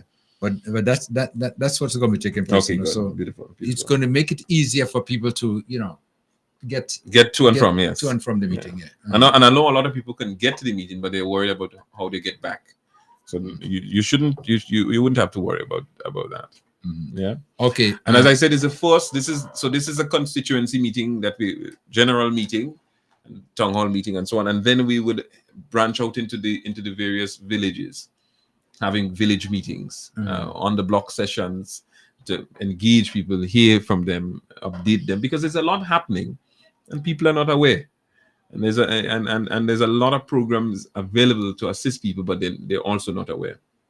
So meeting your member of parliament and the team, you would be able to have those information to know what you can do with it. Vibes FM, caller, you on? Good day, gentlemen. Yeah, hello, yes. Happy New Year to all of you. Same to you. Thank you, Senior. Thank you, Nice to Senior. hear boots on the ground. Okay. Thank you, sir. I have an area of concern. Now, I know when I was growing up as a child, after my parents would have been spoken to me about a particular issue, and as they say, I continue making my head hard. But I'm going to feel it. Yeah. Now, I joined that little reference to things I've been hearing in our circle for some time now. Some people feel that we shouldn't be talking about it, but I believe if we are a family, we're supposed to be dealing with our issues. And what I'm saying is not to pull down anybody or to make anybody feel bad. But we've been a one-term government. History has proven that. And some of us who know why, we are willing to speak about how, what we're getting from others. Sometimes we feel better, we hush remote, but we can't stay and see the same bit of history repeating itself. Now, I'm aware of some MPs that are working very hard in the constituency. And I am on the ground. That's where I base. And I talk to people from the various constituencies. And there are some constituencies where you are hearing the same thing. The MP is not visible. There is things to be done, and he is not there. I ask about support groups, and people don't even know what that is. For instance, there are one MP. I know the type of work that is required. That MP hardly in the country, and because there isn't a support group in that constituency to help do the work in the constituency, that constituency is lacking. It's lacking. I guess by now you would have known which constituency is that. Okay, and the people in the constituency is the one that is speaking up. They need to see the MP. There are things to be done, but because the MP is absent and nobody is there to look for, the constituency as it is today. We all have those in the country. And when I say the country, I'm talking about the outer parishes. That's not working. Now, my thing is, in the rain and the sun, the night and the day, you find those people when you was campaigning. They believe in what you said, and they decide to give you that chance. How can you forget them now that they've been clamoring to see you and they cannot see you? They have needs that they want met and it cannot. Now, there's an MP in the South, the Great South. I said some time ago on Vibes FM, if I don't see him for the rest of the term, I am satisfied because he always in my face. If he's not in that village, he's in another. And he's getting things done in the constituency. I heard about, well, I'm still hearing about Carriacou. Boots on the ground is working well. It seems like the shoe is not tight for the foot, so therefore he's working freely. There's a few constituencies on island like that. My thing is why the other MPs cannot take pattern from those who are delivering. Now, people don't vote for a working government, you know. They vote for MPs. I hear some people saying otherwise, but since I'm become part of NDC in 1989, when Bradford came in as Prime Minister, you see what happened in 1995. A lot of NDC voters stay home. They came back out in 2008. And in 2013, a lot of them stay home. That number didn't add to the NNP victory.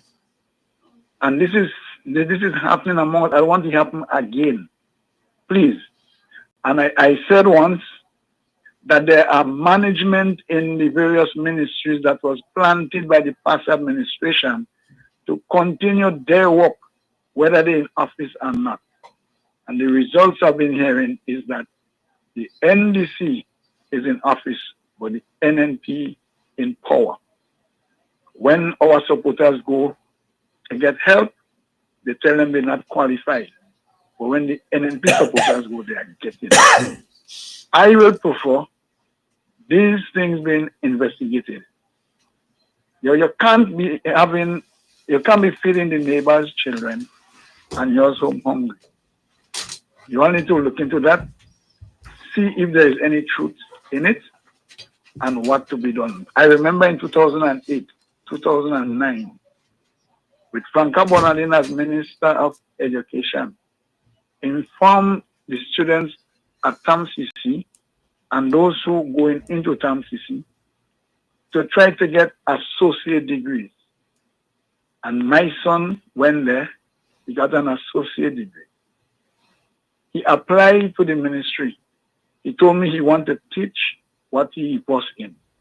Okay? He waited for a response. When that deal came, now, we live in the Deep South. They set up a interview with him in McDonald College, right next to Carriacou. Okay? And let's suppose he had gained employment there. Bus feeder killed him. He had to take a bus from Deep South to the terminal, that is $250, and back is another $250, so that is $5. And from the terminal to Sotels. Then what kind of remain he will have from his salary? I look at these things and you know what I was told? They know his father. Okay? And as a matter of fact, he went up and did the interview. They never responded to him, you know, until today from 2009. They never responded. He felt so down-spirited. He went in a supermarket and walked. And when I almost cried, you know what he told me? Dad, I'm taking what I get until I get what I want. I say there is nothing coming. Because the people who are there are working for the past. And a lot of people suffer because of that. I remember when Sister Delma crossed the floor, she made a statement in Parliament She said, don't send them home, put them elsewhere to work. That have not been done. And that is why people are crying out that they support the NDC, but yet they're not qualified based on what they are telling them, but the support of the NMP is getting. Take this thing to heart. When you are meeting as a party, raise that. Raise that. Else next election, you may find these people who are disappointed staying home again. However, I wish the government and the party all the best for this year. But again, another weakness, we're not seeing the party working. We have a party chairman. We hardly hearing anything from him. We don't know where the party is, how strong the party is. And when I say the party, the arms of the party, whether all of them functioning properly or not, whether they're doing the work of the party and not waiting for when election come around, the MP have to get all day and do the work. We have to take this thing serious. So I can't take another one term. Can I ask a question? Go ahead, I'm listening. Are you part of your constituency branch? Yeah. Okay, and your constituency branch is active. Very, very active. Okay, good. And even when we have meetings and the MP not there, we still get things done. Very well. We send all our whatever comments, the needs of the people. Mm-hmm. They look at it. They have a group, and bit by bit they do. Okay. And all the people need to know is that they already started somewhere. Mm-hmm. So someday they will reach by them. Okay. Where I live, I think 34 years that road was beginning to be fixed. We had confidence from the MP, well, while he was campaigning, that once they get in office, it will be done. It's not too far from where he lives. After the election, he came and he visited. We visited in a meeting in the school in our constituency meeting. The information I got is that he already started doing work in the constituency, and they named the places where work started. I said, well, you can't start everywhere at the same time. But seeing that you start there, you go reach over here just now. Mm-hmm. And the last year before, Christmas, we got the road done. That's good. So I encourage the other people in the constituency, the same way I encourage myself. You're going to get yours done, but all cannot get it done at the same time. And if people throughout the constituency are getting that information, they will have more confidence, and they will not be doubtful. Right. Trust me, I die hard. Okay, I die hard. I don't mix. Right. But I want to know that our MPs are showing up in the constituency. So what I can tell you is that the members of parliament are working. I mean, some are more visible than others. Obviously, it has to do with the era in which we were born and so on. Because for example, you see myself, MP Redhead, MP Andy Williams, and others always on social media. Others are not always on social media. However, I know for a fact that they're engaged and engaging the community. For example, we spend more time in the constituency now than before, and every day we should be out in the community, or every other day or something. Four times a day, out in the community. I mean, I'm there almost every day. But the mandate is that we are out as regular as possible, engaging constituents. So I know, for example, yesterday, almost all members of parliament, ministers that are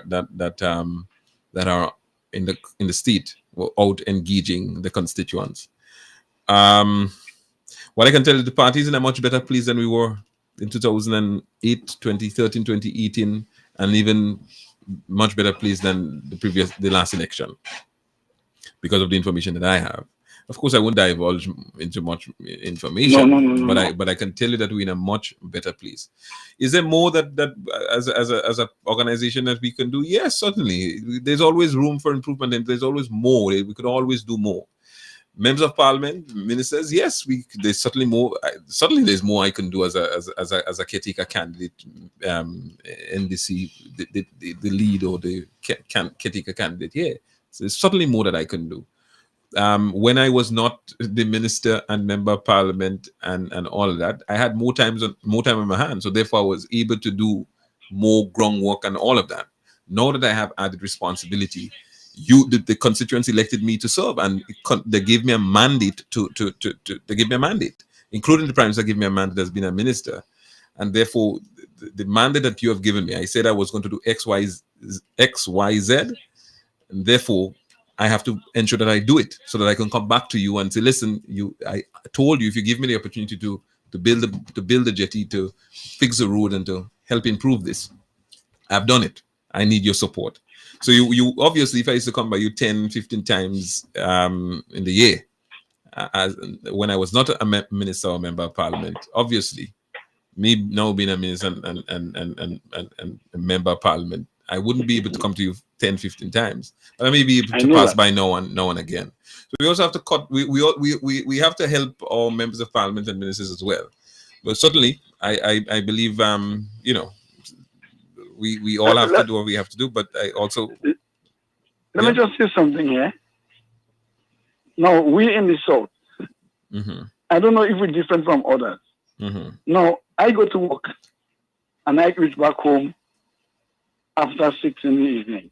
And on my way in, a neighbor tell me, Mr. Cambridge, Andy was here, you know. You would not hear me saying that I'm not seeing Andy. The thing is, he would not be here when everybody home. So I'm satisfied that I hear Andy pass. Yeah, because of the nature of his work. His work is implementation, boots on the ground. So he would constantly be out in the community, and of course, as being that minister, of course, I would, if I was in his shoes, I would have done the same. Other members of ministers, they were in shoes.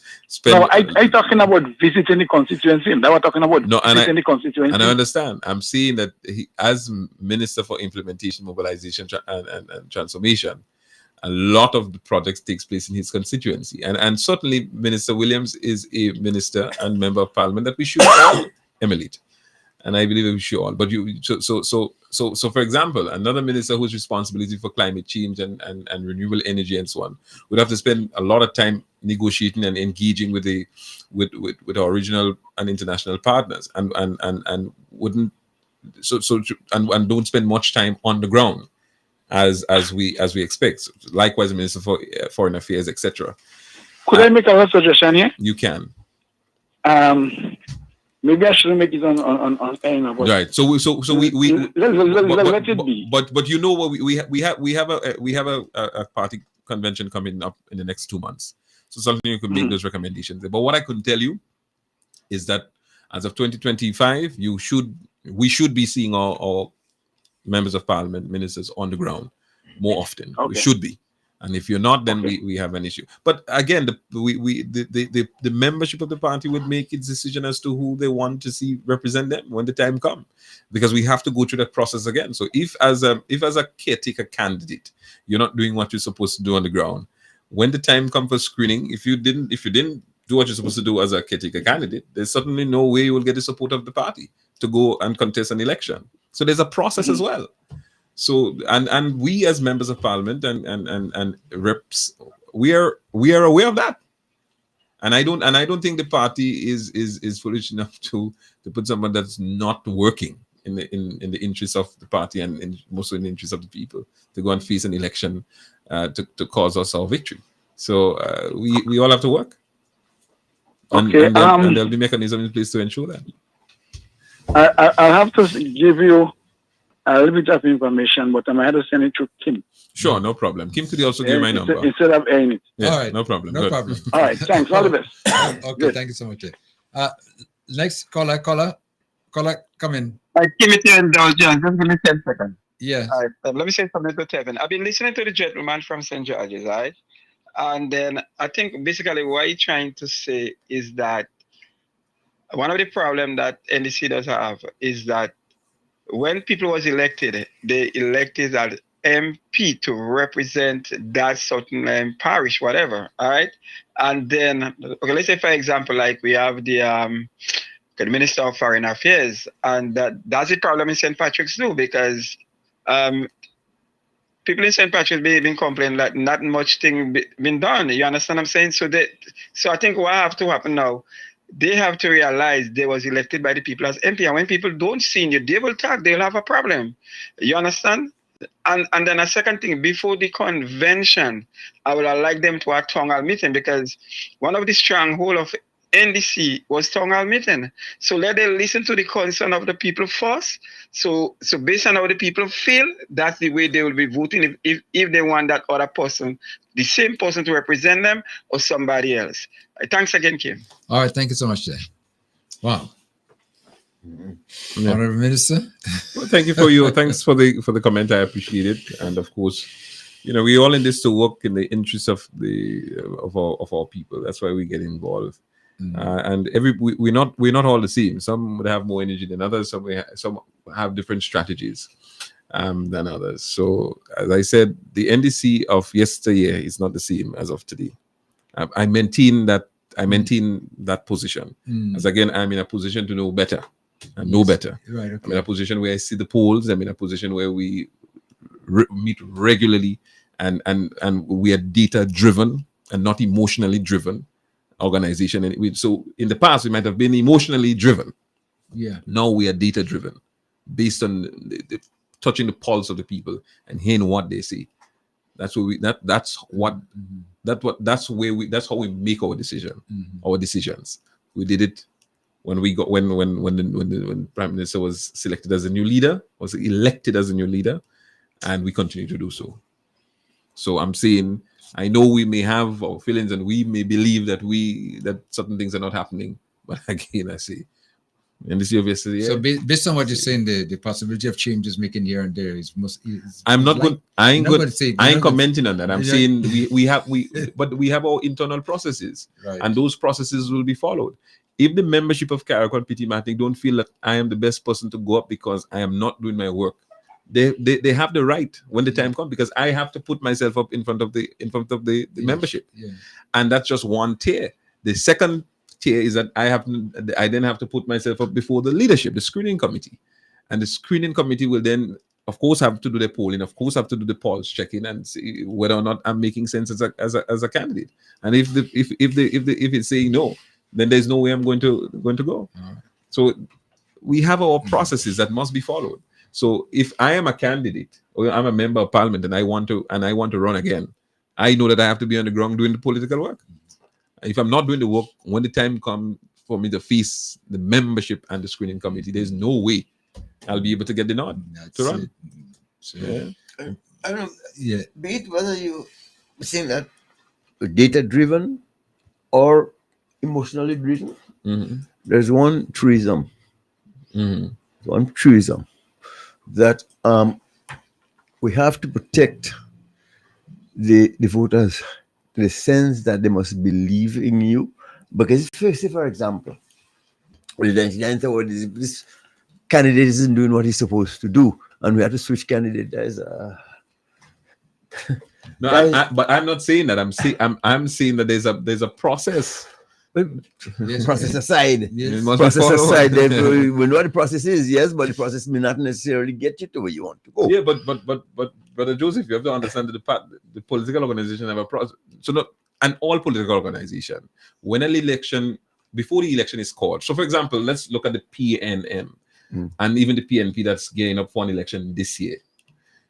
The PNM started their screening. Both organizations started their screening last year. I think screening is basically coming down to an end. Most of the people that ran in the elections 5 years ago for both political organizations, most of them are not running again, because the screening committee and the membership said they ain't working with this person because either this person wasn't visible, or the person may not be interested again, or whatever. So obviously, as a political organization, we're not going to wait the 99th hour. This is a year and a half after the election.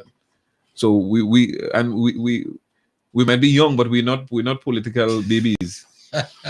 We know when. Yeah. So again, I probably am divulging too much information. Vibes FM caller. Yes. Good afternoon. Yes. Good afternoon. Yes. Yes, Mr. Kim, Mr. Leo, and Minister. Hi. Happy Good day. New Year. Happy New Year to you. Thank you, Cynthia. listen.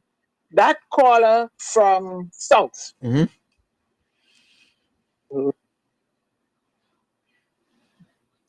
Hello. Interruption in the internet. Internet. Yeah. Hello, caller. Drop it down. She's still muted. Hello, you check your mute button On your phone. on your phone. Caller. She may have to call back. She accidentally. Hello. Yes, caller, go ahead. Hello. Yes, go ahead. Yes. Yes. As I was saying, that guy from South has it right. The problem is the government is working. Well, it's not so much of a Yeah, problem, so but true. it's just something to take note of. The government is working. And as he rightly said, some of the ministers are not visible. And I think where the solution to that is education. Some people do not understand that you cannot see the minister at will. Minister Tevin made reference to two ministers, Foreign Affairs and Environment, Yeah. right? People are not aware, some people are not quite aware of that. Their portfolio takes them out of the country more than they are being in. What should be done, I think, is that you have your people in the area who could represent you in your absence. Absolutely. I am advocating for a newsletter. Right. To me, it serves two purposes. It gives information and it gives an idea of places you need to specifically target. For example, I might have, let's say, 5 people in my house, right? 3 children, me and my husband. Because the children are younger and a little bit more educated and a little bit more up with what is going on, they might be prone to NDC. You understand what I'm saying? Yes, you hearing me? Yes, Yeah, loud and clear. yeah. Yes. I might be a little more stubborn because I've been under the influence of the NNP for the past how much years, right? So when you have your people, I'm not talking about mailing. I'm talking about boots on the ground, as Tevin like to say, right? When you have your people go out and deliver that thing, you look at reaction. Some people might very well say, me, I'm an NNP. I don't want to hear what all you're saying. You understand? Somebody might be a little more receptive. The homes that you find are a little more resistant to what is going on.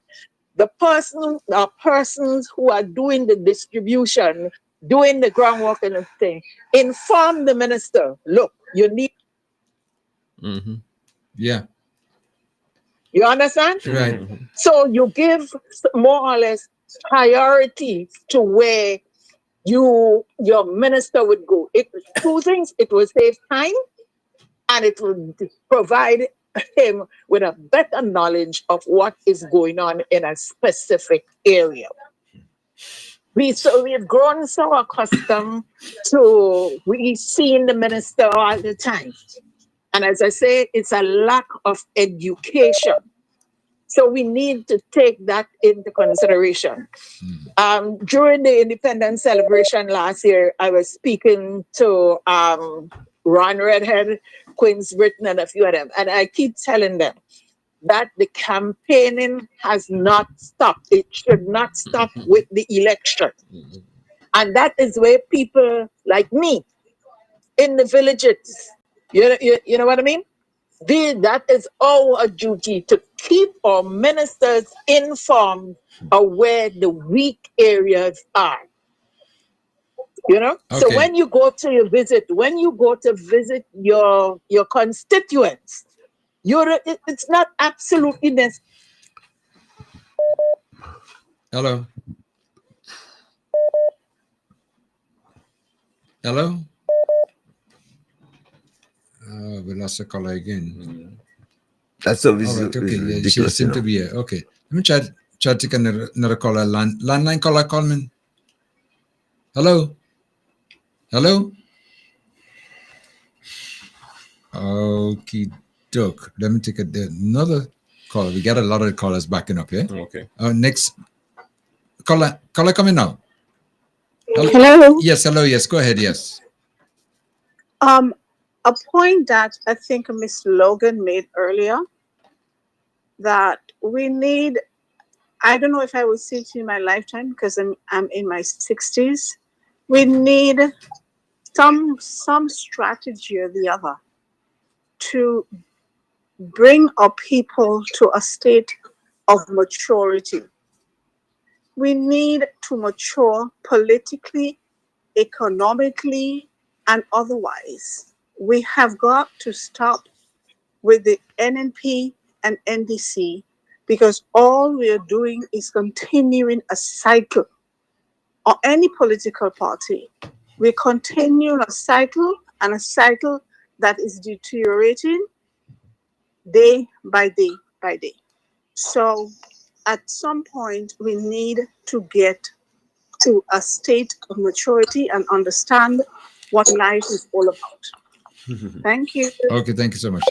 Okay. That's a challenge. Yeah, we getting them to the point of maturity. Yeah. A challenge. Oh, okay. Let me take the final caller.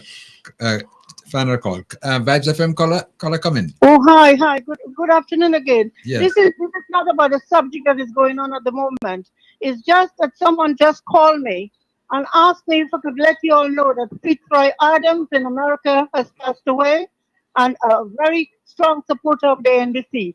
And they think that condolences should be sent to the family. We'll do that. Okay. Thank you. What's Thank the you. first thing that I'm hearing right now? Yeah. Vibes FM caller. Landline. Yeah.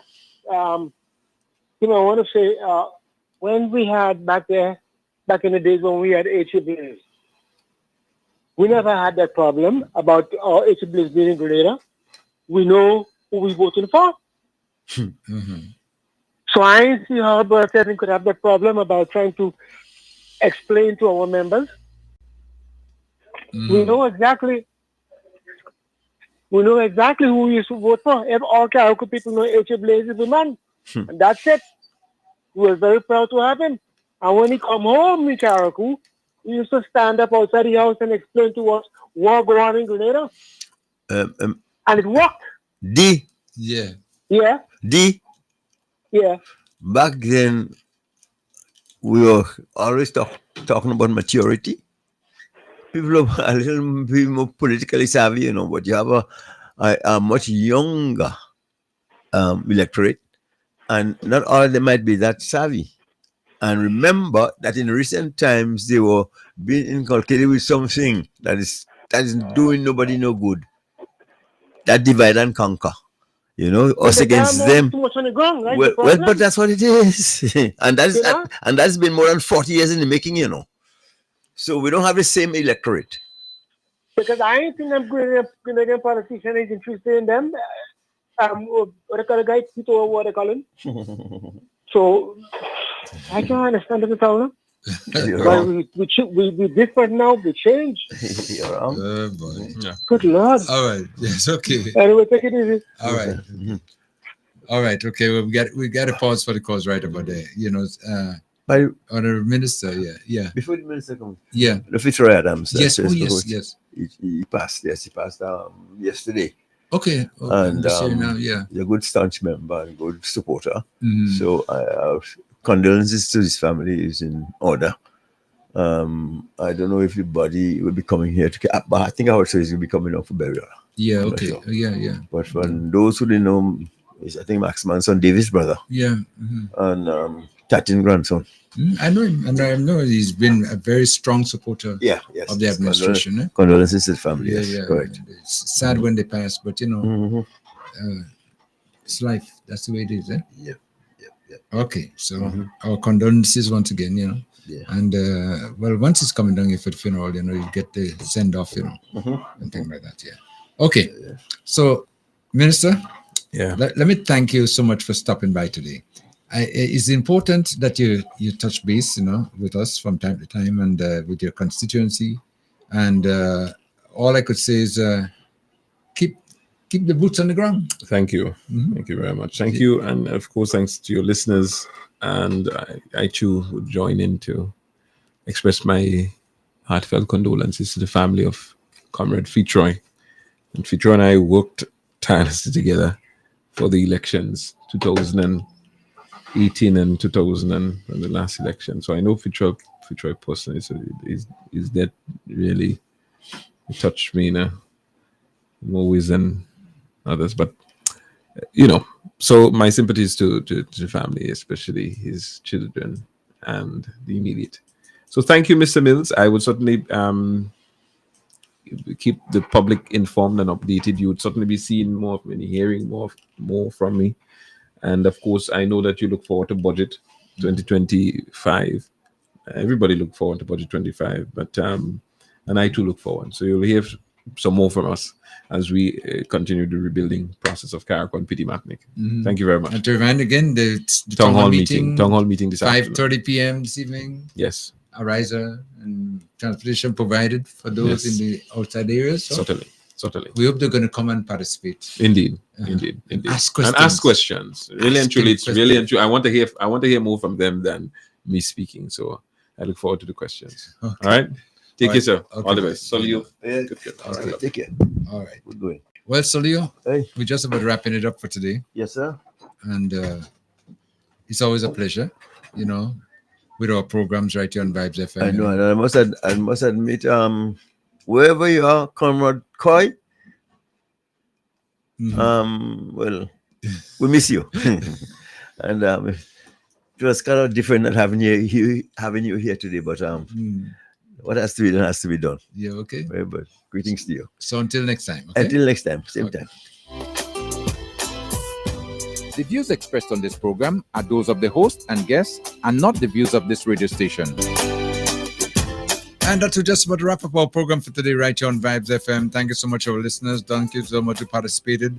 And for always, as always, Speak Out Unfiltered every Thursday, 10 a.m. to 2 p.m. right here on Vibes FM.